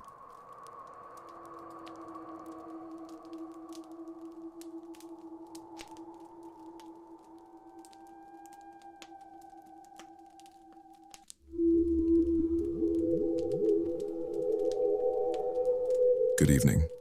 My name is Arturo. For over a decade, I worked as a truck driver, hauling cargo across vast stretches of road. In those years, I've experienced things some might call paranormal, especially driving through the dead of night. This story, in particular, left a deep mark on me. I was leaving Tijuana, bound for Tamaulipas, skirting the entire border. It was around 8 p.m. Fresh from a long nap at a truck stop, I felt energized, ready for the long night ahead. The roads were eerily quiet that night, almost deserted, which I usually liked. It was past midnight when something bizarre happened. A white van appeared out of nowhere, emerging from the wilderness, trailing behind me. At first, I didn't think much of it. Maybe someone had pulled over to rest and decided to resume their journey. But this van, it didn't overtake me. I slowed down, signaling with my lights, inviting it to pass. Standard road courtesy. But it just lingered there, mimicking my pace. I thought maybe the driver was inexperienced. Nervous about night driving, so I slowed even more, giving them another chance to pass. But no, they slowed down too. It was starting to get on my nerves. 2 hours went by with the van in tow. Annoyed, I pulled into a gas station, partly to use the restroom and grab a bite, but also to shake off this persistent tail. But as I turned into the station, the van did too, stopping just short of the parking lot, its headlights piercing the darkness. I did my business, but when I came out, the van was still there, waiting. My frustration peaked. I decided to confront the driver, to ask them what their problem was. Were they following me? Was this some kind of sick joke? I marched over, banging on the tinted windows, demanding they show themselves to stop being a coward. But there was no response. No movement inside. Threatening to report them to my fellow truckers, I watched in disbelief as the van suddenly sped off, nearly running me over. I was furious, but also relieved. I thought that was the end of it. I took a break, smoked a cigarette, then continued my journey, feeling a bit calmer. But around 3 a.m., the impossible happened. The same white van reappeared, glued to my tail once again. This was no longer funny, it felt personal, like a targeted harassment. I planned to stop at the next truck stop, about an hour and a half away, to seek help from other drivers. Suddenly, the van started to pull up beside me. I slowed, expecting it to finally pass, but it mirrored my actions, its window aligning with mine. I could feel the driver watching me. I honked, gesturing for them to back off, but then they started edging closer, dangerously close to my truck. In a moment of panic, I felt a jolt. They had hit my truck. I lost control, swerving off the road, crashing through a fence and coming to a stop in the wilderness. Miraculously, I was unharmed, but my truck was dead, the radio and my cell phone useless. There I was, stranded in the middle of nowhere, at 3 a.m., completely cut off from the world. And then, to my horror, I saw the van's lights approaching. The van parked behind my disabled truck, its engine shutting off along with its menacing lights. I was trapped, my heart pounding. I locked the truck's doors and grabbed my trusty knife for protection. My mind raced with thoughts of kidnapping or robbery. The lawlessness of the roads was well known. Minutes dragged by, yet no one emerged from the van. I wrestled with my fear, deciding to confront whoever it was. Clutching my knife, I cautiously approached the van. The darkness was suffocating, pierced only by the weak beam of my cell phone's flashlight. The wilderness echoed with the eerie sounds of the night. Reaching the van, I knocked on the window, calling out for a dialogue. "Hello? Can we talk? Please lower your window." Silence. I pressed my face against the glass, cupping my hands around my eyes to peer inside. The van was empty, just an assortment of trash, as if it had been abandoned for ages. I opened the door to confirm. The van was indeed deserted. The realization hit me like a cold wave. Who had been driving all this time? I hurried back to my truck, but stopped dead in my tracks. There, in front of my truck, stood a figure, barely visible in the faint light. "Hello?" I called out tentatively. The figure didn't respond, only gesturing for me to follow. Despite my reservations, I did, thinking they might need help. They moved quickly, and I struggled to keep up. The air was foul, reeking of decay. Then abruptly, the figure stopped and stared at the ground. I rushed over, but they vanished. I scanned the area with my flashlight, shouting for them, but they were gone. I then turned my attention to where they had been looking. There, in the dim light of my phone, lay 3 lifeless bodies, They were in such a state that I couldn't even tell if they were men or women. I was horrified, my heart racing. I ran back to my truck, but the van was gone as if it had never been there. Desperate, I tried the truck again, and miraculously it started. I drove off, calling the police to report my gruesome discovery. Tears streamed down my face. I was shaken to the core. Arriving at the truck stop, I found a couple of my colleagues. They rushed over, seeing the distress on my face. I struggled to articulate the night's harrowing events. They stayed with me, offering comfort, as I was in no state to continue driving. Then my phone rang. It was a detective. Already at the scene I had described. They wanted to question me. Half an hour later, 2 detectives arrived. They asked how I found the bodies, what I was doing there. I knew how unbelievable my story sounded, but I recounted everything. As I finished my account, one of the detectives produced a photo of the white van that had been my phantom pursuer. My heart skipped a beat. It was the same van. The detectives exchanged a look, and then the truth came tumbling out. The van belonged to the 3 individuals found dead in the wilderness. They were students, journalism majors, who had been missing for weeks. They had set out for Ciudad Juarez to report on the missing women in the city, but never reached their destination. Their families had reported them missing, and the case had been a mystery until now. The detectives explained that the students had been fatally shot, and they needed to clear any connection I might have had with criminal gangs. I broke down, tears streaming down my face, assuring them that my story was the truth. After the detectives left, the weight of the night's events settled heavily on me. The thought that those souls, those young students, had somehow chosen me to find their bodies, to bring closure to their families, was overwhelming. This experience was the most harrowing of my entire career as a truck driver. It left me with a deep sense of sadness and an unshakable feeling of being part of something far beyond my understanding. Those empty, haunting roads will forever carry the echoes of that night, a reminder of the fragile line between life and the unexplained mysteries that sometimes cross our paths. Thank you for listening to my story. My name is Gerardo. I'm retired now, at 70 years old.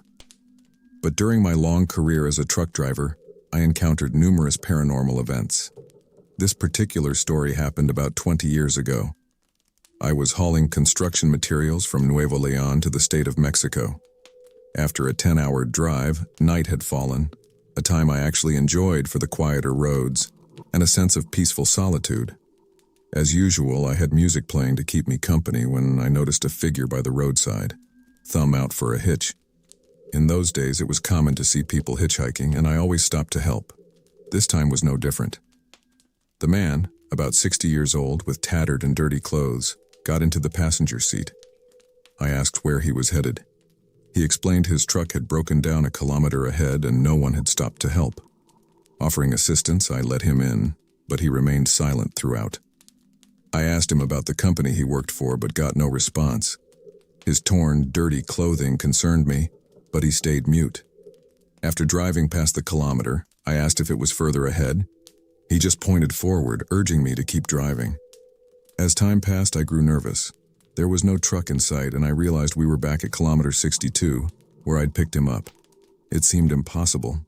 I hadn't turned around or taken any detours. Fearing something was off, I pulled over and asked the man to leave. He quietly got out, walking into the wilderness, and disappeared among the bushes. Another truck stopped nearby, and the driver approached me with a warning. He explained that the man I'd picked up was a ghost of a truck driver who died in an accident right there. For years, this ghost had been hitchhiking, luring drivers into his trap. Those who stopped for him often vanished without a trace, just like his friend who disappeared a year ago. The driver advised me that if I ever saw the hitchhiker again, to ignore him and drive on. I thanked him for the warning. His words haunted me. Why did the ghost let me go when he had taken so many others? The next anecdote happened to me a few years before my retirement. I was driving from Mexico City to Cuernavaca with a coworker. It was late at night and drowsiness was setting in, so we decided to switch drivers. Just as I settled in the back to sleep, my coworker called out, "Gerardo, look at that." Peering through the curtain, I saw a creature walking on two legs, approaching our truck. It was still far off, but its gait was unnatural, almost chilling. My coworker asked if it was an animal or a person, but I couldn't tell. I urged him to drive away, but our truck was stuck in mud from recent rains. The creature drew closer, revealing a form like a bipedal ox. It stopped a short distance from us, its ominous presence paralyzing. I suggested getting out to move the truck, but my coworker feared the creature was waiting to attack. He believed in local folklore about malevolent spirits, but I was skeptical, despite feeling an oppressive, fearful atmosphere. My coworker recalled his grandfather's advice. If ever confronted by a two-legged animal in the middle of nowhere, flee and pray. We decided to use a religious icon I always carried for protection, and together we prayed aloud. As we prayed, the creature howled fiercely, sounding alarmingly close. Sweat beaded on my forehead. My legs trembled like never before. The howling gradually receded as the creature backed away into the darkness. Seizing the opportunity, my coworker directed me on how to maneuver the truck. We managed to free it from the mud and sped away as fast as possible. That night remains one of the most terrifying experiences of my career. I want to share with you a chilling experience I had in Sonora, Mexico. Due to my father-in-law's illness, we moved there for a while so my wife could take care of him, and I found work as a truck driver. Sonora, with its breathtaking landscapes, quickly became my favorite state in Mexico. One day, as I was preparing for a delivery to a remote mountain village, my supervisor asked if I believed in ghosts. I said yes, though I'd never seen one. He then warned me about a particular bridge on my route, near a roadside cross. He advised me never to stop or even look at the cross. His serious tone made me think he was joking, but his demeanor suggested otherwise. The day passed, and the thought slipped my mind until I reached the last stop. The road was deserted, and despite my earlier skepticism, I couldn't help but search for the cross. As I approached the bridge, I saw an old, weathered cross, the kind you see at roadside memorials. A sense of unease crept over me, but I continued, trying to shake off the nervousness. After completing my delivery, I shared my apprehension with a local while refilling my coffee thermos. He ominously warned that my journey back would be the real test. This filled me with an intense, inexplicable dread. I stalled as long as I could, not wanting to face the return trip in the bridge. Finally, I set out, praying and clutching a saint's medallion for protection. The night was pitch black, and a light drizzle added to the ominous atmosphere. Approaching the bridge, my heart raced. I didn't dare look at the cross, focusing solely on the road ahead. Then I saw something terrifying. A black shadow on my passenger window, seeming to cling to the truck. At first, I thought it was branches or some dark liquid, but as I leaned closer, I saw eyes peering in from the roof. It was hair, not branches. Horrified, I sped up, praying fervently until I reached the next town. Stopping at the first light, I asked some locals to check my truck, thinking someone had hitched a ride. But of course, there was no one. The next day, my supervisor was shocked to hear my story. Apparently, the legend of the bridge involved a woman who runs across it, but no one had ever reported her climbing into a vehicle. Whether it was an illusion or something more sinister, I never dared to glance at that cross again, and I made sure I never had to take that route alone. On a different route near the border, I stopped at a trucker's rest area, complete with a small store, restaurant, and even a lady selling burritos for those in a rush. It was there that I met two old friends, Jaime and Roberto, whom I hadn't seen in a long time. As we caught up over dinner, the lady serving us mentioned the local legend of the Lady of the Abandoned House. I was familiar with the house. It looked like a dilapidated church and had been deserted as long as I could remember. Jaime suggested we go check it out after dinner. I laughed it off, thinking they were joking, but after some persuasion, I decided to join them for a walk to stretch my legs. I remembered hearing about this haunted house before, but never connected the stories to the actual building. Roberto theorized it might just be someone seeking refuge, wanting to be left alone by posing as a ghost. As we approached, the house stood out with its unique triangular shape. When we got closer, someone peeked out from a high window. It was a pale figure, too quick to discern if it was a man or a woman. Roberto wanted to prove it was no ghost. We followed him inside the empty, hollow structure, resembling an empty church with no internal walls. Roberto kept looking up towards the window where we had seen the figure. There was no second floor, no ledge.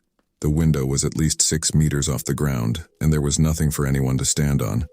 Whatever we saw peeking out was floating in midair. Even as grown men, we were terrified. We ran out of there screaming like children. The memory of that floating figure still sends shivers down my spine.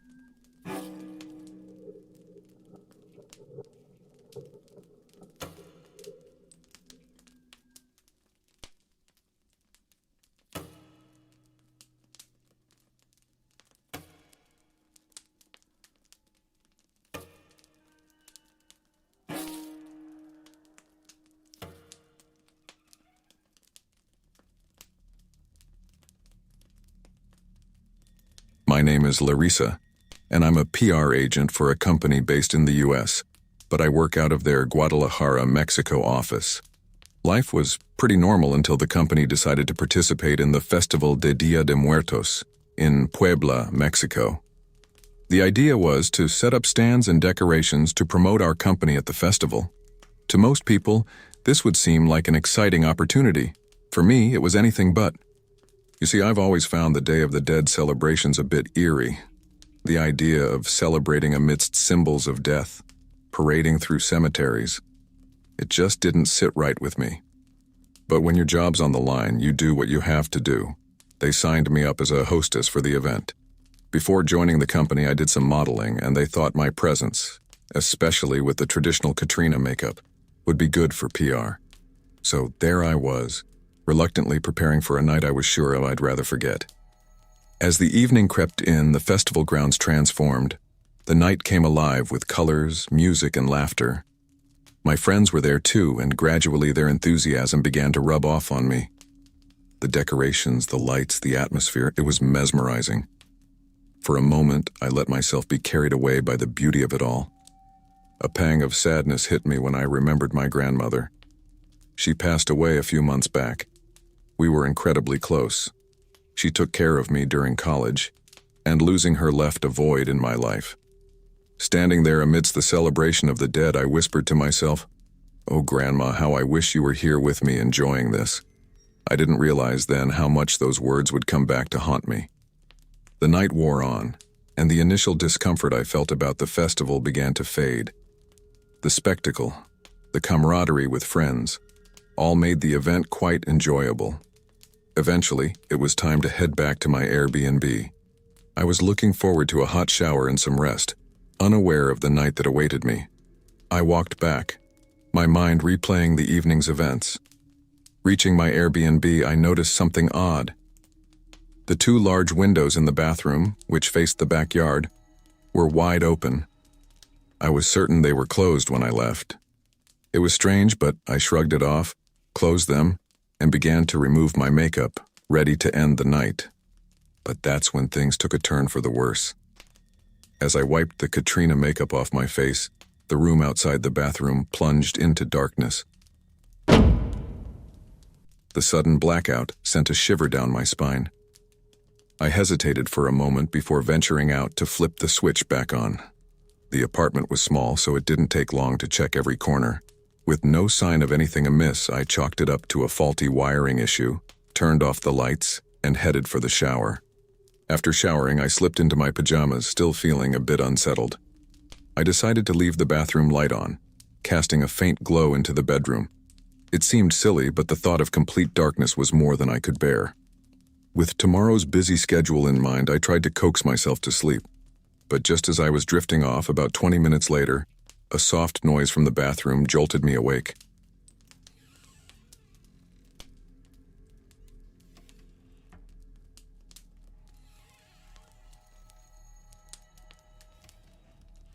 The light flickered and went out.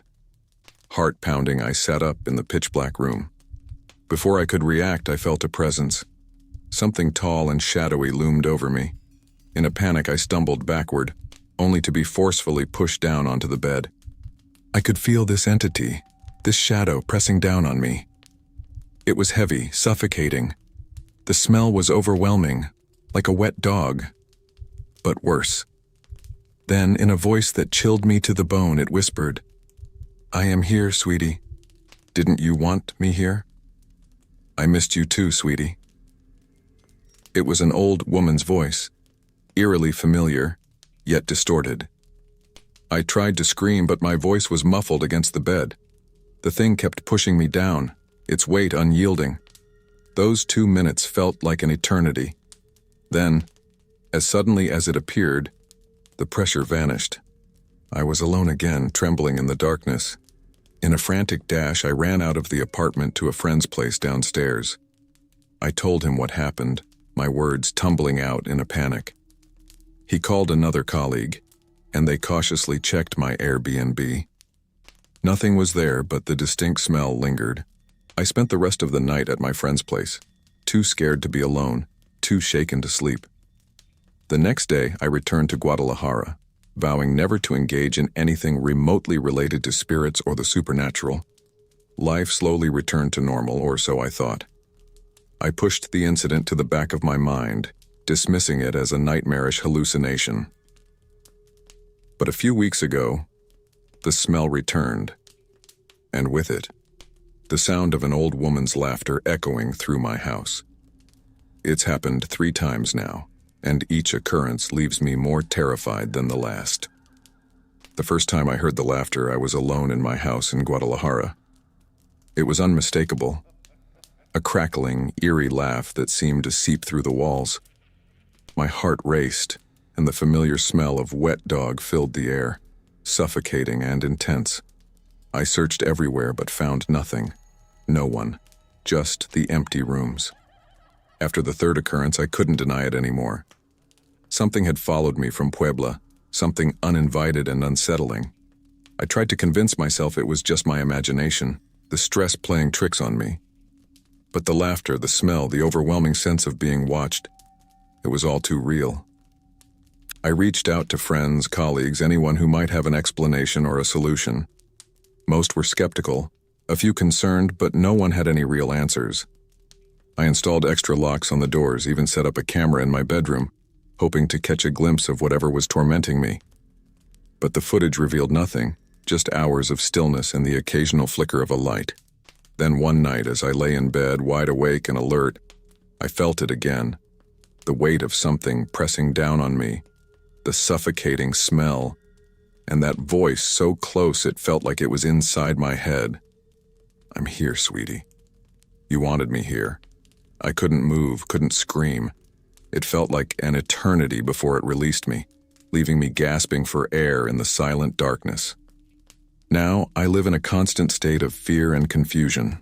I've started researching, diving into old texts about spirits and hauntings, hoping to find some clue, some way to rid myself of this entity. I've even reached out to mediums and paranormal experts desperate for any help they can offer. If anyone reading this has experienced anything similar, or knows how to banish such a presence, please, I implore you, reach out. I'm at my wit's end, scared of what each night might bring. I need to find a way to end this, to get my life back, because as much as I try to deny it, I know deep down it's not over. It's far from over.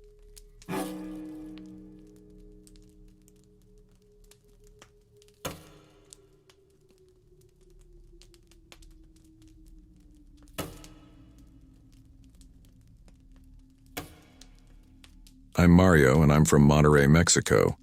Most people know about the brutal war against the narcos here, peaking around 2010-2012.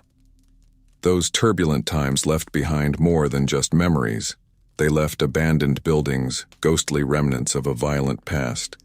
Among these, a particular house near my grandmother's place, in the outskirts of Monterrey, always intrigued me. It was an old narco safe house, now forsaken and shrouded in an eerie aura. One sunny afternoon, fueled by a mix of curiosity and a desire for adventure, my cousin Aaron and I decided to explore this house. We thought the daylight might shield us from the dangers of the neighborhood, and perhaps from any lurking ghosts. After all, a narco safe house wasn't just any old building. It was a place steeped in dark history, a silent witness to events we could only imagine. The house was surrounded by a makeshift fence, a barrier erected by neighbors to keep away the curious and the desperate. But youth and daring are hard to contain. We found our way in through a window in the backyard, our hearts racing with a mix of excitement and fear. Inside, the house was a picture of decay and desolation. The living room was a chaos of destruction, sofas gutted open, their insides spilling out like the entrails of some giant beast. An old TV lay broken, its screen a web of cracks. Beer cans, food wrappers, and cigarette butts littered the floors, along with a scattering of old magazines. As we ventured deeper, the house revealed nothing but more of the same. The air was heavy with the musty scent of abandonment. But our explorations took a turn when we stumbled upon a door leading to the basement. It was locked, but our curiosity was now a raging fire. We found an iron rod and started battering the lock, our blows echoing through the empty house. It felt like an eternity, but finally the lock gave way, not by breaking, but by tearing a part of the door away with it. With a mix of trepidation and excitement, we shone the feeble light of our mobile phones down the dark stairwell and descended into the unknown. The basement air was thick, metallic, and damp. It was a stark, uninviting place, but something caught my eye. A peculiar wooden figurine lying on the floor. It was an odd, unsettling piece, a human torso topped with a bull's head. Despite its eerie appearance, or perhaps because of it, I felt compelled to take it. It would be a tangible piece of this adventure, a memento of the day's bravery. Back at my grandmother's house, Aaron and I couldn't stop talking about our eerie expedition. We speculated about the house's dark past, the things that must have happened within those walls. The energy of our adventure was still high, but there was an undercurrent of unease, especially when I remembered the strange figurine I'd brought back. In the light of my grandmother's home, the figurine seemed even more bizarre. It had small red stains on it which I hadn't noticed before. I shrugged it off, attributing it to paint or some other benign substance. After all, it was just a wooden statue, a relic of our daring escapade. But then things started to change. My grandmother, who was a robust 74-year-old, began to fall ill. She complained of strange flus, and her mood shifted drastically. She grew irritable, often scolding me for wandering the house late at night talking in hushed tones on the phone. But I never did any of those things. I assumed her age was catching up to her mind playing tricks in the quiet hours of the night. As her condition worsened, she was hospitalized with heart problems. During one of my visits, she warned me in a frail voice, "Be careful at home, Mario. There's something evil there." I dismissed her words as the delusions of sickness. I couldn't bring myself to believe that the strong woman who raised me was fading, her mind clouded by illness. Back at her house, alone now, I felt an unshakable sense of being watched. While doing laundry in the patio, I caught a glimpse of a tall, shadowy figure that vanished as soon as I looked directly at it. I tried to convince myself it was just my imagination, a trick of light and shadow, but the shadows grew bolder, more frequent. I'd see fleeting movements out of the corner of my eye, hear inexplicable sounds, feel an oppressive presence that seemed to envelop the house. I couldn't shake the feeling that something was profoundly wrong. Reluctantly, I began to link these occurrences to the figurine. In a desperate attempt to rid myself of this unseen terror, I returned the statue to the abandoned house, leaving it at the entrance of the basement. I hoped that by returning it I could somehow reset whatever balance had been disturbed. For a brief moment it seemed to work. My next visit to the hospital brought good news. My grandmother's condition had improved. Relieved, I returned home, hopeful that the nightmare was over. That night everything escalated. I awoke suddenly, trapped in the terrifying grip of sleep paralysis. My room was bathed in moonlight, casting eerie shadows across the walls. I couldn't move, couldn't scream, my body a prisoner in my own bed. Then I felt it. A presence, heavy and menacing, moving over me.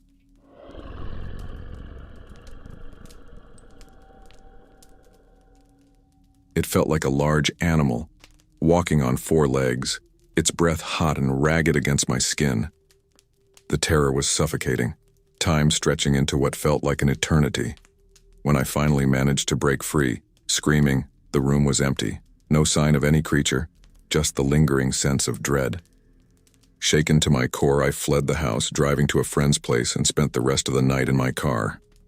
I didn't dare go back inside. The next morning, I received the devastating call. My grandmother had passed away from a massive heart attack.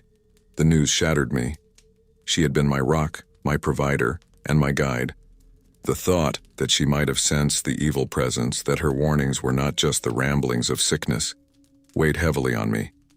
In the days that followed, I was consumed by guilt and grief. The memories of the abandoned house, the figurine, and the unexplainable occurrences haunted me. I couldn't help but wonder if I had unleashed something sinister, something that had contributed to my grandmother's demise. Eventually, I moved away, leaving Monterey to live with my parents in a different city. The weight of what happened lingered with me. Every shadow, every unexplained sound brought back the fear, the guilt. I couldn't return to my grandmother's house. The pain and the memories were too much to bear. Even now, years later, I still question what really happened. Was it all a series of chilling coincidences, or did my actions that day in the abandoned house set in motion a chain of events that I couldn't control? The guilt remains, a constant companion in my life. I hope one day to find forgiveness, to come to terms with the past.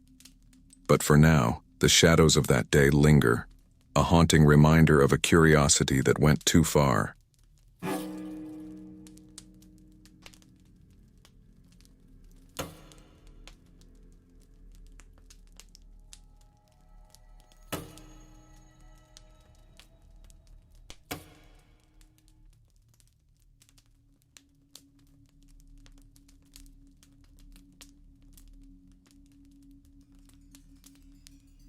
It's strange how life can take a turn into the inexplicable. I'm Christoph, and I'd never have imagined sharing this story, but here I am. My ex-wife, Sarah, and I were high school sweethearts. She was beautiful, the kind of beauty that made you believe in fate. We got married young and had a baby girl. She loved being a mom, her face always lit up around our daughter. Life was good, simple, and happy. Then 3 years into our marriage, Sarah reconnected with an old high school friend, Rachel. Rachel had always been a bit of an outcast, and rumors swirled about her involvement in witchcraft or something darker. We never took those rumors seriously, just high school gossip, we thought. But after Sarah started hanging out with Rachel again, things began to change. They launched a digital marketing business together. Rachel, to my surprise, seemed normal, having shed her high school persona. The business did okay, not great, but it paid the bills. However, I started noticing changes at home. Sarah was still loving, but she began to neglect us a bit. She'd be lost in her thoughts, her once bright eyes now often distant. I chalked it up to the stress of the new business. One day, Sarah mentioned a ceremony Rachel wanted to perform at their office. Something about financial success, white magic, and new age stuff. She assured me it was safe. I wasn't comfortable with it, but didn't want to come across as controlling, so I reluctantly agreed. When Sarah came back from that ceremony, she seemed off. I thought it was exhaustion, so I didn't press her about it. The following weeks were uneventful but strange. Sarah was increasingly distant, and her business started to flourish unexpectedly. Then, one night, everything took a darker turn. I woke up from a nightmare and, without turning on the lights, went to the bathroom. On my way back, I saw a silhouette sitting in the chair next to Sarah's side of the bed, just staring at her. My heart raced. I turned on the bathroom light, and the silhouette vanished. Sarah stirred, asking if everything was okay. I brushed it off as a trick of my sleepy eyes. But it wasn't a one-time occurrence. I began to see things. A tall, imposing male figure always in the corner of my eye, following Sarah, but disappearing when I tried to look directly. It was unsettling, to say the least. Sarah's success grew, but so did her detachment from us. She was physically there, but mentally absent. When I talked to her about being more present, it led to fights. She was consumed by her work and frequently went out with Rachel after hours. Things escalated one night when I was alone at home. Sarah was out, presumably with Rachel. Exhausted, I went to bed early, only to be trapped in the most unsettling dream. In it, a tall, dark figure of a man approached me. He wasn't inherently scary, but his presence filled me with an indescribable dread. In a deep, resonant voice, he said, "I will protect Sarah now, stay away." I woke up trembling, my heart pounding against my chest. I waited for Sarah, turning on every light in the house. When she returned, I confronted her about the ceremonies with Rachel. After much insistence, she admitted they were practicing Santeria. My mind raced back to the figure I kept seeing in the nightmares. I told her everything, but she brushed it off, saying it was her spirit guide and there was nothing to fear. I couldn't accept that. In desperation, I gave her an ultimatum. Stop these sessions or risk our family. Reluctantly, she agreed. For a few weeks, life seemed to return to normal. Sarah stopped her late-night outings, and the house felt peaceful again. But just as I began to breathe easier, another nightmare shattered my calm. This time, the man in my dream transformed into a dog-like creature with red, glowing eyes and a demonic expression. I woke up instantly, only to see that same figure standing next to our bed. I flicked on the lights, and he vanished. Unknown to me, Sarah had resumed her sessions with Rachel. She drifted further away from me and our daughter, consumed by her business and these mysterious ceremonies. The nightmares returned, more vivid and terrifying than before. An oppressive, unsettling atmosphere enveloped our home. I tried talking to Sarah again, but it was like speaking to a stranger. She credited her success to this so-called spiritual guide and refused to listen to reason. The woman I loved was gone, replaced by someone I barely recognized. The situation at home became intolerable. Nightmares plagued me, each more terrifying than the last. Sarah, meanwhile, was lost in a world I couldn't understand. Her obsession with her business and her alliance with Rachel had changed her completely. She was no longer the woman I married. She was distant, cold, almost unrecognizable. Our home, once a place of love and warmth, now felt cold and haunted. I would catch glimpses of that sinister figure lurking in the shadows, always watching, always waiting. I knew deep down that Sarah had made some pact, something beyond my understanding, something dark. Months passed and our relationship deteriorated further. Arguments became frequent, and it was clear that Sarah was more committed to her new path than to our family. Then came the day I never thought would arrive. Sarah asked for a separation. She said her business, her new life with Rachel and her practices, needed her full attention. She even suggested I keep our daughter, as she couldn't provide the care and attention she deserved. The divorce was a blur. I moved out with our daughter, leaving Sarah to her chosen life. It was heart-wrenching, but I knew it was the best decision for our child's safety and well-being. Life without Sarah was challenging, but with time, my daughter and I found our peace. The nightmares stopped, and the sinister presence that once haunted our home disappeared.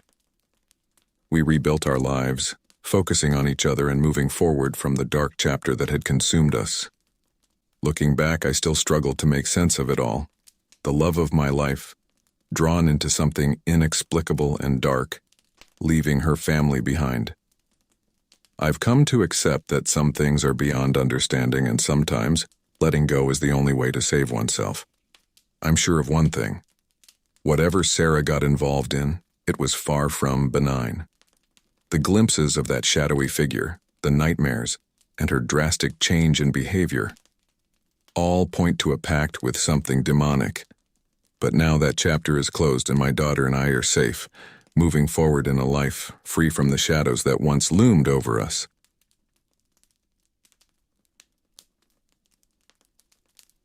Hello everyone, I'm Jose Luis, and I used to work as an Uber driver about a year ago. I've since moved on from that job, but during my time there I encountered some unusual events. However, one stands out as the most terrifying experience I've ever had, at least for me. It was an evening around 8 p.m. when I received a ride request. The passenger was a young man waiting outside a shopping center, not far from where I was. It was getting dark, but I could see him clearly as I pulled up. He was standing on the sidewalk, seemingly waiting for me. Rolling down my window, I asked if he was Raoul. He nodded in affirmation and got into the car. I always made it a point to be friendly and chatty with my passengers, and this time was no different. I asked him how his day was, but he didn't respond. He just stared straight ahead, silent. It was odd because I'd never had a passenger who completely ignored a question. Sure, some were dismissive or not very friendly, but they always responded. Nevertheless, I didn't press further, thinking maybe he had a bad day or just didn't feel like talking. So we continued the journey in silence. I should mention that he was sitting in the back seat, behind the passenger seat, but I could see him in the rearview mirror. Midway through the trip, I received a message from the Uber app. It was from Raoul, the guy who requested the ride, asking where I was, saying he was still waiting at the shopping center. A chill ran down my spine. I turned around to look at the back seat, but it was empty. The young man who had gotten into my car was gone. I pulled over, trying to catch my breath and make sense of what had just happened. I canceled the ride for the real Raoul, who was still waiting, and sat there parked, shaken and bewildered. I called my girlfriend to tell her everything. She was thrilled. She loves ghost stories and all things paranormal. To this day, I still don't know who or what got into my car. Was it a lost soul looking for a way home? I don't know, but the memory of it still gives me goosebumps.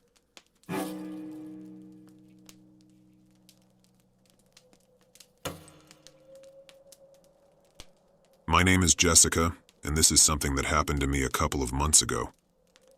Take into account that I'm a petite 23-year-old female, and to me this was traumatizing when it happened. I haven't even taken Uber rides by myself since that day. After another grueling day at the office, I decided to unwind with a couple of colleagues at a local bar in the heart of Mexico City. It was one of those laid-back places with dim lights and a relaxed vibe, perfect for de-stressing. The hours slipped by as we chatted over drinks, a rare respite from our hectic work lives. It was nearing midnight when I decided to call it a night. My apartment, located on the outskirts of the city, was a good 45-minute drive from downtown. I summoned an Uber, the familiar app offering the usual sense of safety and convenience. The driver, a man named Luis, arrived in a few minutes, and I settled into the back seat, grateful for the ride home. The exhaustion from the day, combined with the drinks, was catching up to me. The city's lights blurred outside the car window as I drifted in and out of sleep. I remember passing through the familiar busy streets, and then the gentle hum of the car and the rhythm of the road lulled me into a deep sleep. I awoke with a start. The surroundings were unfamiliar, decrepit buildings, graffiti-strewn walls, and none of the usual city bustle. We were in a sketchy part of town, far from the route home. Panic surged through me as I checked the app. The little car icon was way off course, navigating through streets I didn't recognize. Where are we going? This isn't the way to my house. I confronted the driver, my voice laced with fear and confusion. Luis mumbled something about a shortcut avoiding traffic, but his words were a jumble of nonsense. His eyes, visible in the rearview mirror, were evasive. My heart pounded against my chest. This had to be a mistake, a misunderstanding, or was it something worse? I quickly dialed a friend, my fingers trembling. I'm in an Uber and something's wrong. He's taken me somewhere. I don't know where. It's not safe here. I relayed my location as best as I could, sharing my live location through the app. The driver's demeanor shifted. He was no longer the calm, professional Uber driver. He was agitated, his voice raised as he told me to get out of the car at a nearby gas station. "Just get out," he snapped. I didn't argue. Fear had a firm grip on me. I got out of the car, my legs shaky, as he drove off into the night. There I was, alone at a gas station in a dangerous part of Mexico City, in the dead of night. My friend arrived in what felt like an eternity, but was only a matter of minutes. I was shaking, the adrenaline still coursing through my veins. We went straight to the police station to report the incident. I also contacted Uber, recounting the terrifying experience. The investigation that followed revealed a chilling truth. The Uber account was bogus, a front for someone with malicious intent. Luis was not who he claimed to be. I shudder to think what might have happened if I hadn't woken up when I did, or if my friend hadn't arrived in time. This incident has left an indelible mark on me. I can't help but feel vulnerable, a feeling that now accompanies me every time I step into a rideshare car. I shared this story not to incite fear, but as a reminder to be vigilant, to stay aware, because the world, as I learned that night, can be an unpredictable place.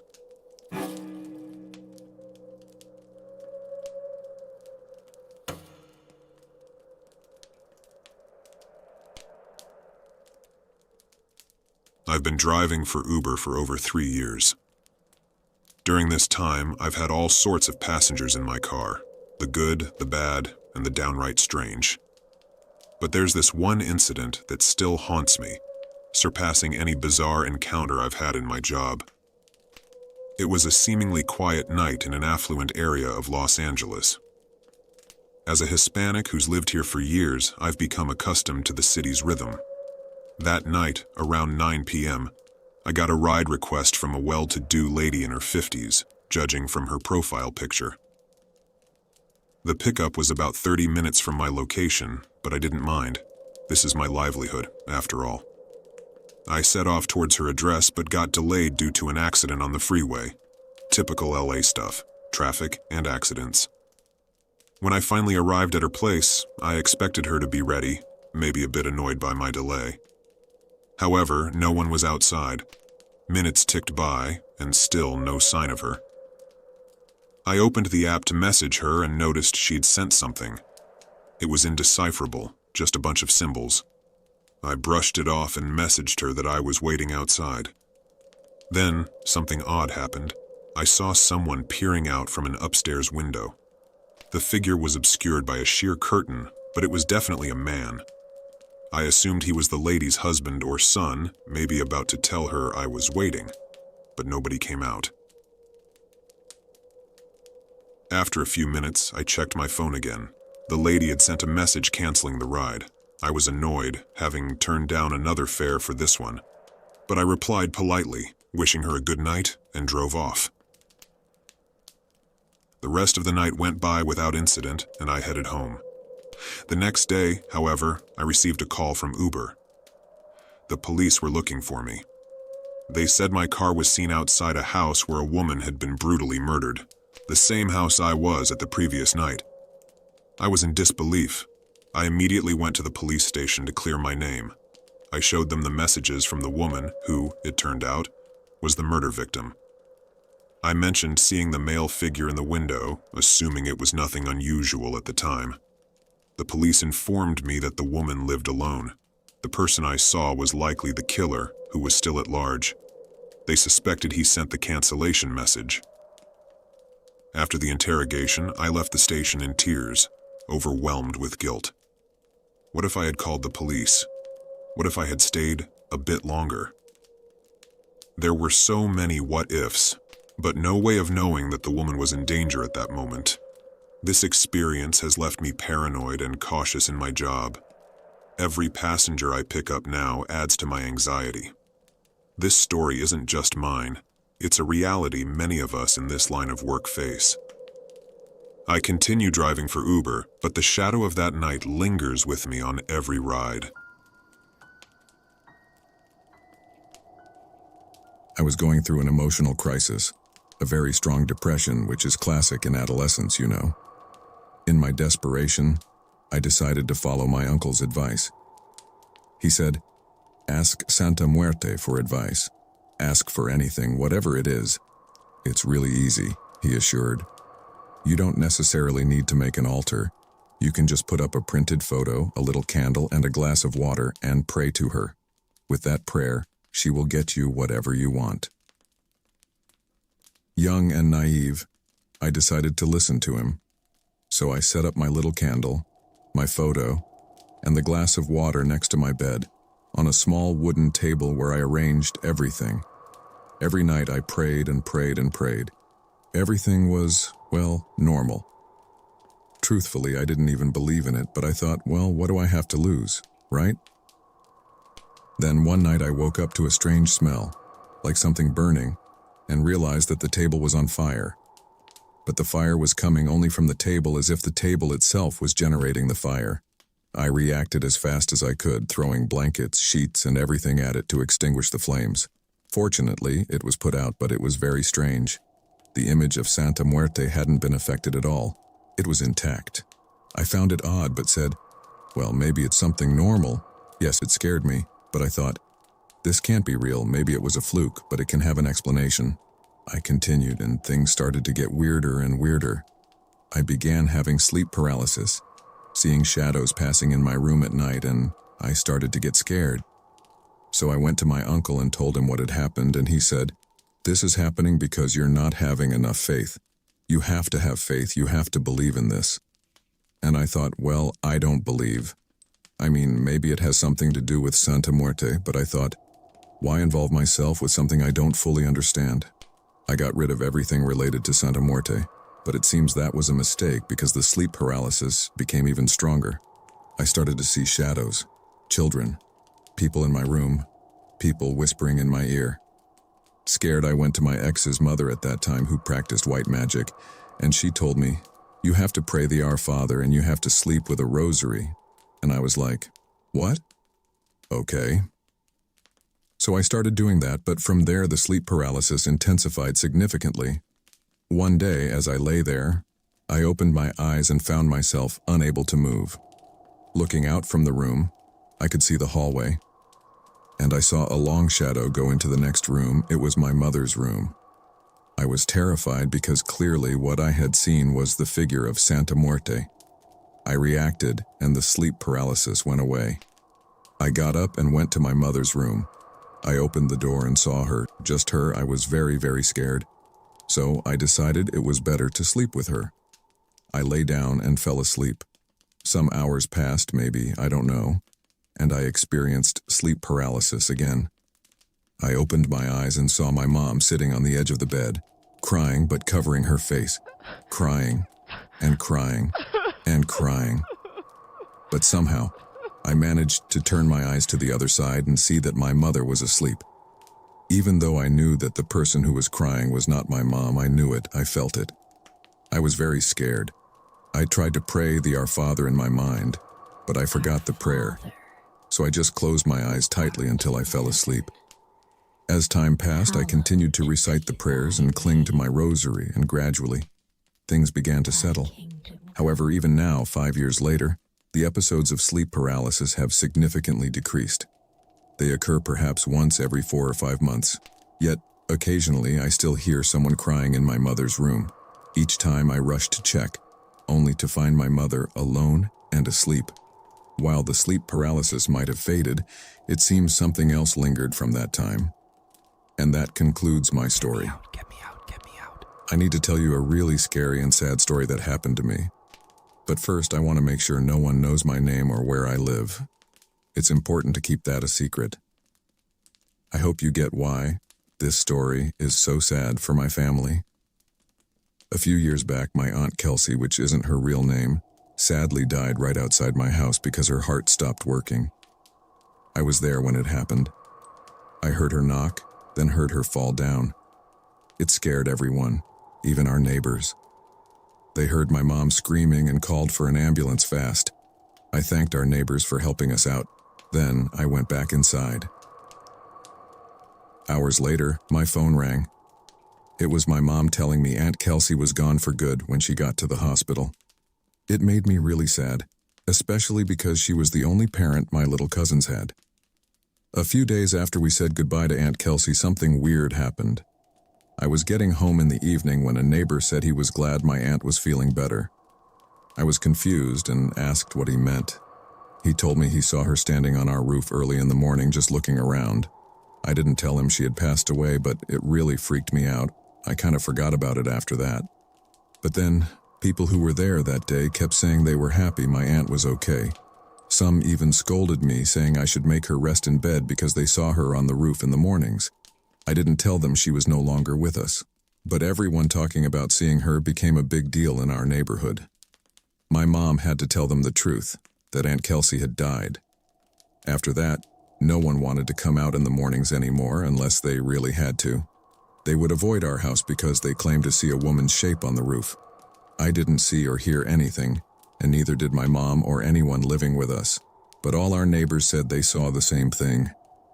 Months went by and we had to look after my cousins. The first night they stayed over, we were woken up by a woman's crying, full of sadness, coming from right in front of our house.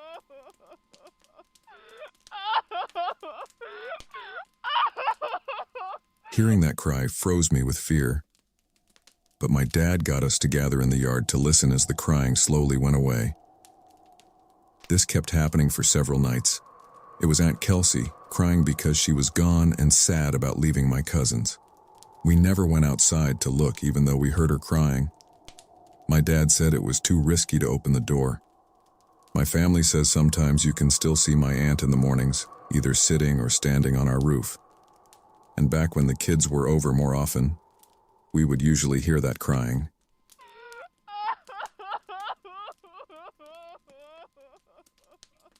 Now it doesn't happen as much, but every now and then when my cousins visit, we hear it again. The weirdest part is, this only happens at our house, not at my grandmother's or my other aunt's place. Thanks for letting me share this with you. This is the first story I'm sharing with you all. Have you ever cursed someone? I don't mean just insulting them, but really wishing something bad would happen to them, and then it actually does? Well, oddly enough, my family has had many things like this happen. And this is just one of those many stories. My aunt was a woman with a strong character who unfortunately married a man who only mistreated her. You know, one of those alcoholics who demand to be served all the time and only get married to have someone take care of them. My aunt's life wasn't easy. Being the oldest, she had to almost become a mother to her 6 siblings, though that didn't last long since she married at a very young age. During her marriage, she had to endure mistreatment, insults, and death threats. Her children were the only thing that kept her strong, so she put up with everything until she got terrible news. She was diagnosed with diabetes. We all know the diseases that can come from diabetes, but her husband never understood.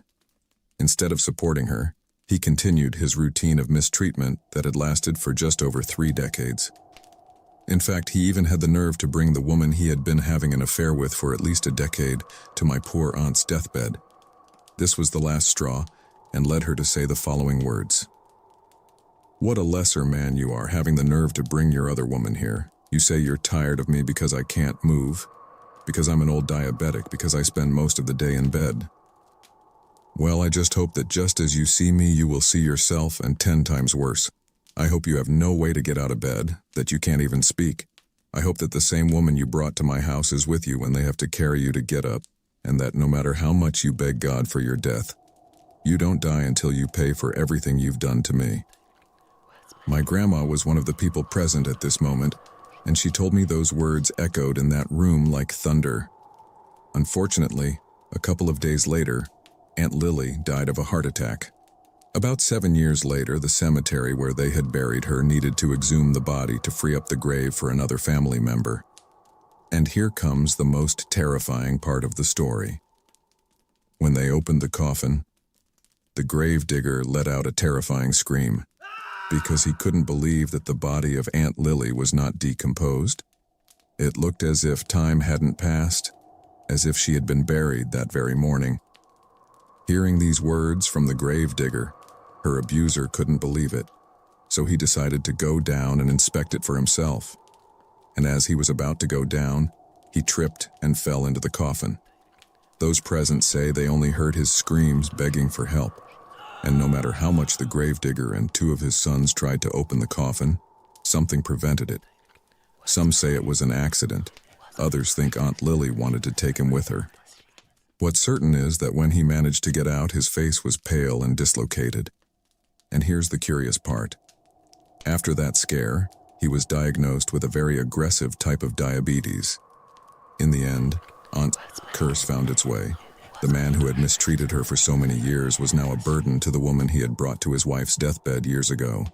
He had become undesirable to his children, couldn't move without someone's help, couldn't speak, and even had to have a leg amputated due to his condition. The curse made its way so much that, according to the few people who still see him, there are nights when he only utters one word while looking terrified at a corner of his room.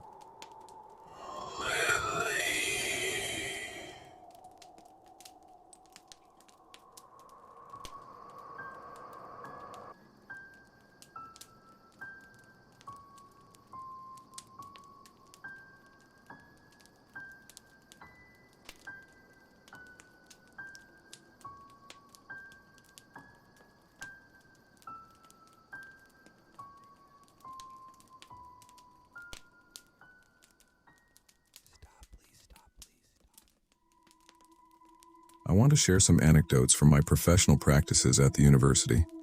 I'm sending these to you so that more people can be aware of them. And if someone relates to going through a similar situation, they might find this comforting to read. I've always been very sensitive about these kinds of things, which initially seemed like a blessing, but definitely isn't. It has been a full curse for me. In my university, 2 years of professional internships are required, and due to family and economic reasons, I chose to do these internships at the presidency of my municipality. I started working in April 2017. I was assigned to one of the treasury divisions, where I thought I would just be making copies, as interns sometimes do. But fortunately, it was different. They gave me a desk and a desktop computer. I became just another worker at the town hall, albeit with half the salary, obviously. At the end of June, the then municipal president gathered the workers from my department and said, "I want you to look into the cemeteries in the municipality. Check measures, vaults, owners, payments, everything." There are a total of 4 cemeteries, and as the intern, I was tasked with auditing 2 of them. I've always had a fondness for cemeteries since my youth. I dreamed of meandering among the gravestones, enjoying the tranquility and peace, immersing myself in that land of eternal stillness. To start this task, I armed myself with a notebook and pen, a couple of maps, and a tangible sense of excitement in my heart. The first unusual event happened in the week I commenced this intensive fieldwork in July. While measuring some plots, a storm broke out. I sought refuge in a kiosk within the cemetery, typically used for Day of the Dead masses. I paced in circles trying to maintain body heat as it was bitterly cold. From a distance, I spotted a 7-year-old boy jumping between the graves. I called out to him, "Hey you, hey kid, come here, aren't you getting wet?" He looked at me and started hopping towards the kiosk. Stopping at the bottom of the stairs where I stood, he said, "I can't go up, come so you can take me to my mum," and reached out his hand. I noticed it was full of cuts and blisters. Drawing nearer, I realized the boy was missing an eye and barefoot. His feet looked more like claws, explaining his peculiar way of moving. Then, his smile caught my attention. His teeth were like a beak, utterly disproportionate to the size of his mouth. This wasn't a child. I was paralyzed with fear and managed to whisper, "What you are looking for from me, you aren't going to get." He began to laugh while I backed off. And he left just as he had come, jumping over the fence. I decided to wait until the rain stopped. As I was about to leave, I encountered the cemetery watchman and recounted everything I had seen. His response was, "Ah, with you, girl?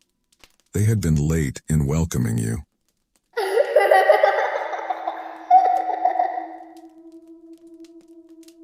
Moving on, other events unfolded, but I'd like to focus on another one that occurred soon after. For this, a brief introduction is necessary. The Day of the Dead in Palma is the All Saints' Day celebration of the most significant event in my city. In September, the municipal president hired a woman, responsible for cleaning and removing all the witchcraft works left in the cemeteries because they were thought to project a bad image, and according to superstition, they couldn't just be thrown out with the rubbish. This lady had a monumental task in September and October. However, her contract didn't end at the beginning of November. Instead, her presence in the cemeteries became more frequent, especially in those where I worked, located downtown. What I'm about to tell you happened on January 25th and 26, 2018. A date I'll never forget, and you'll soon understand why. I was in the cemetery all day, so immersed in my work that I lost track of time. I was inspecting graves rumored to have been tampered with. Masons, the Watchman, and the gravedigger had found witchcraft works in them, either inside the mausoleums or buried beside, in front of, or on top of the graves. There were indeed several. Carmen, the lady I mentioned earlier, was with me. On the 26th, as we were about to leave, Carmen was delayed removing a burial, so I continued checking reports to resume the next day. A few meters from me, I could see an old lady all dressed in black, sitting on one of those graves that are excessively adorned with tiles, sculptures, and vases. Curious, I assumed she had recently lost someone very dear to her. That was the reason to stay there at 6 in the evening in the cemetery. So I approached her and told her that they were already closing the gate, that it was late, that if she wanted, I could accompany her to the exit. I made this offer because the lady looked very old, like 90 years old. Her body was extremely thin, and her back already drew a very pronounced curve. The lady turned to look at me. Her eyes were very strange, like those of a blind person, but I knew she was looking at me, even though it was impossible for her to see anything with those white and empty eyes. There was an uncomfortable silence, and with a strange and broken voice, she said, "Yes, accompany me, little girl." I took her by the arm. She felt very cold, like lifeless. I let her lead the way she wanted, as I felt as if I were asleep. When I reacted a little, I realized that we were not heading for the exit, that we were rather going deeper and deeper into the cemetery. Also, the old lady did not walk as an old woman would. We were walking very fast, and it was strange. I felt a lot of fear and wanted to let go, but every time I tried to take my arm away, the old woman held me tighter and tighter, to the point of ending up hurting me. I don't know where Carmen came from, but she saved me. I don't know what would have happened if she hadn't arrived. She stood in front of the old woman, preventing her from continuing to walk, and looked her straight in the eyes. She violently pulled the lady's arm off mine and took me with her, walking backward so as not to lose sight of the old woman. There I began to feel very sleepy, but very strange. Carmen kept telling me again and again, "You cannot fall asleep. Do not fall asleep. You must stay awake, girl. Do not go to sleep." I don't remember at what moment I stopped seeing the figure of the old woman, but I could swear that she got into an open grave. We left the cemetery and Carmen checked my arm. There we realized that the lady had nailed her nails into me, and that among the wounds she had left me like dirt, even a piece of nail. Carmen took some herbs out of her car and water that she made me drink. It tasted quite bitter. It was then that we finally left. We made the way in complete silence. She dropped me off near my house and gave me her address and said, "Come to my house very early tomorrow, before work. I'm going to finish cleaning you." I obviously didn't understand anything, but of course I said yes. I was still quite nervous. At my house, I didn't say anything because I knew they wouldn't believe me. Before 8 at night, I couldn't stand the sleep anymore. I told my mom that I felt a little sick and asked her to please take care of my son that night. I had so many nightmares that I woke up constantly. The worst thing was that every time I woke up, I thought I heard knocks on the windows, and this really isn't possible because my room is on a second floor, and there are no neighboring houses. I also thought I heard footsteps on the stairs and scratches on the ceiling. Although I am sure it was completely real, I still have some hope of having been dreaming. In the morning, before leaving the house, my mom asked me, a little annoyed, who I had been talking to at night. I replied that no one, that I had slept deeply, but she swore to me that voices were heard in my room. I went to Carmen's house and she began to work on my spiritual cleansing. I just watched her pray, burn things, pass herbs over my body. Suddenly, I began to vomit. I vomited a blackish mass, and there I could distinguish a ribbon, pins, and a piece of wood. I wanted to cry, but Mrs. Carmen told me that everything would be fine, that nothing would happen, at least not like what had happened the day before. Then she looked at me quite seriously and asked if I had ever tried to commit suicide at some point in my life. I told her no, that I didn't want to answer that I didn't know her enough to trust her with such personal details. She looked at me intently and said, "I know you've tried. You already have a very old work on you and I can't take it off you, but I can tell you where it is and who did it. Because of that work, you won't stop trying until you succeed. Maybe that's why the old lady from the cemetery chose you. Look, take this advice. Never help anyone in a cemetery, nor pay attention if someone says your name." Carmen also said that the most convenient thing would be to check the other cemetery and not return to the same place, at least for a while. And when we got to the next one, she began to guide our walk, as I didn't have the map of the places with reports. There she took me to a space in the cemetery that borders a ravine, took my hand, and said something that still gives me chills today. Here is where they buried you, upside down, and with many pins all over your body. I'm not going to take you out. It's not prudent to do it because the air hitting you could claim your death. I remained skeptical, and even tried to ignore her to end that uncomfortable situation. I interrupted her to tell her that we better get to work so we wouldn't leave so late. We found the graves with reports and she began to take things out of there. At that moment I received a call from the office. They had just called to report some strange candles inside a mausoleum that had been used recently. A poor 25-year-old boy who had been murdered in a very cruel way. I told the lady I wanted to see, and she reminded me of the warning she had given me that same morning. Never help anyone in a cemetery, nor pay attention if they say your name. Here I must pause to tell you that in that cemetery, the graves are so stacked that they are made like small mounds, and there are parts where you do not walk in aisles, rather on the graves. There is a huge tree in the middle of the cemetery, and another at the opposite point to the main entrance. There are 3 entrances, but only all of them are opened on the Day of the Dead. The rest of the year you can only access through the main entrance, and that is also the only exit. I went to look for the mausoleum and started recording to have evidence of the work.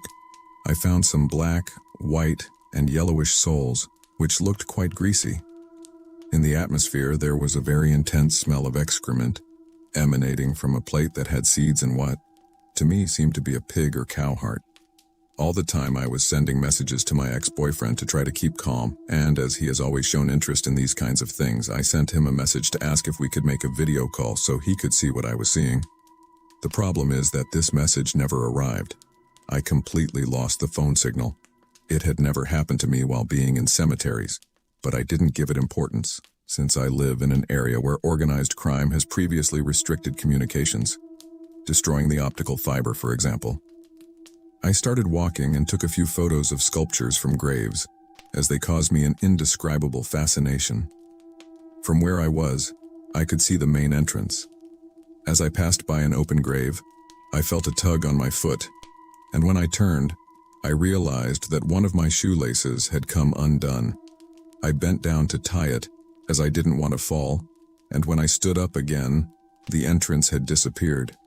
I turned on my own axis, and everything was headstones and mausoleums. A strong wind began to blow, accompanied by a little rain. I put my feet in motion. I walked uphill, then downhill, to the left, to the right, but everything was graves.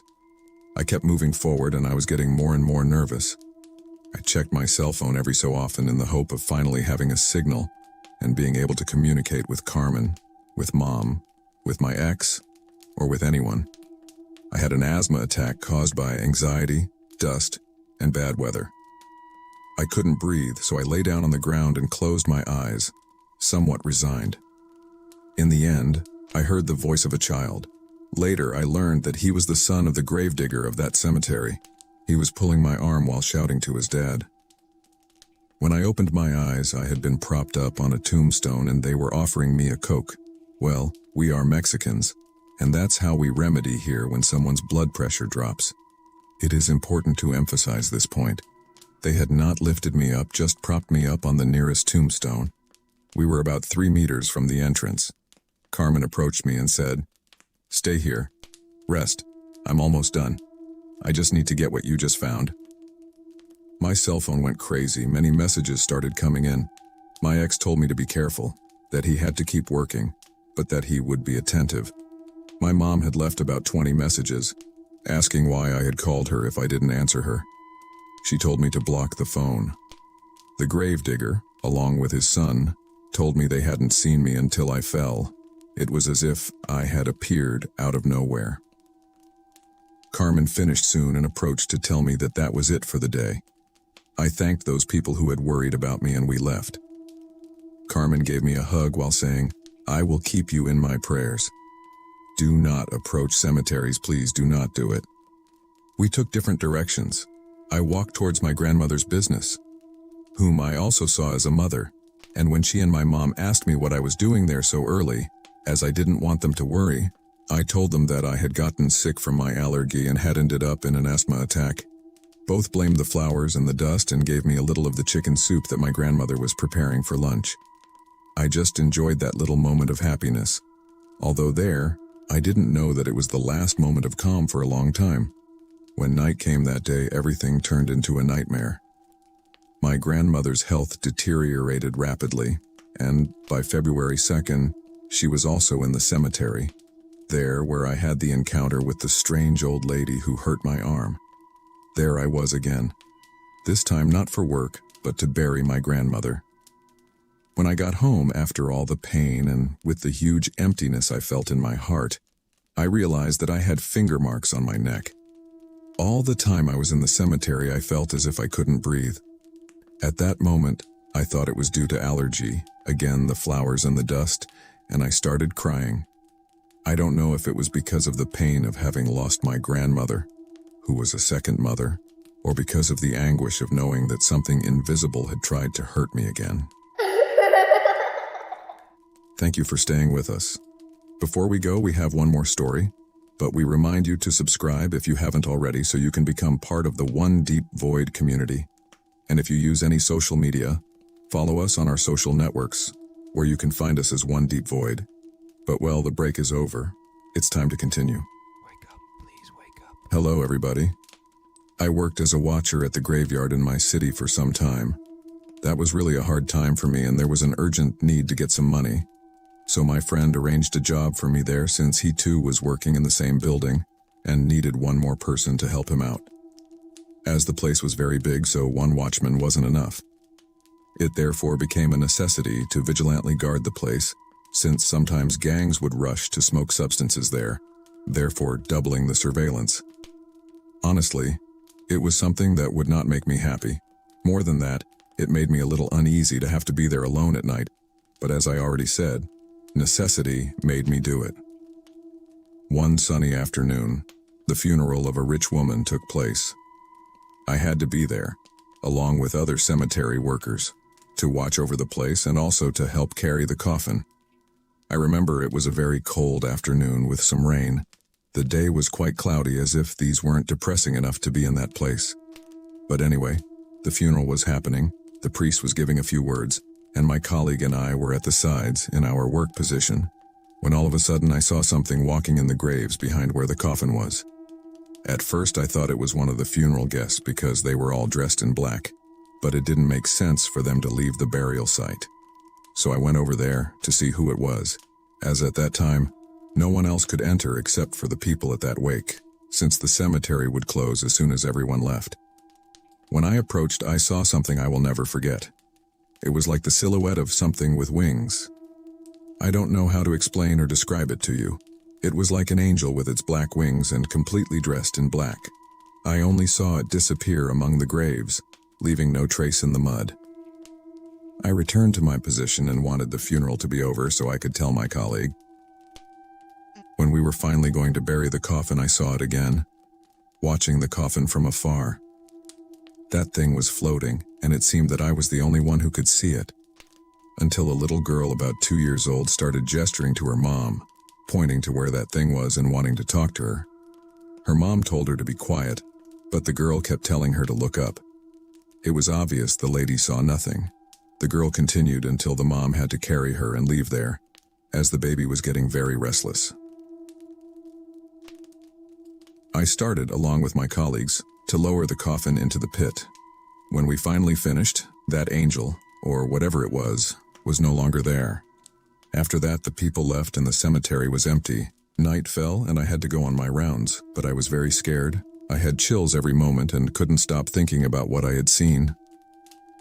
I always knew I was a person sensitive to all those things, as I have experienced several paranormal events throughout my life. But this left me terrified, as I never knew why that black angel had appeared only that day. Maybe the lady they buried wasn't exactly going to heaven, and that thing came for her. It's something I will never forget, but it was undoubtedly a very terrifying experience for me.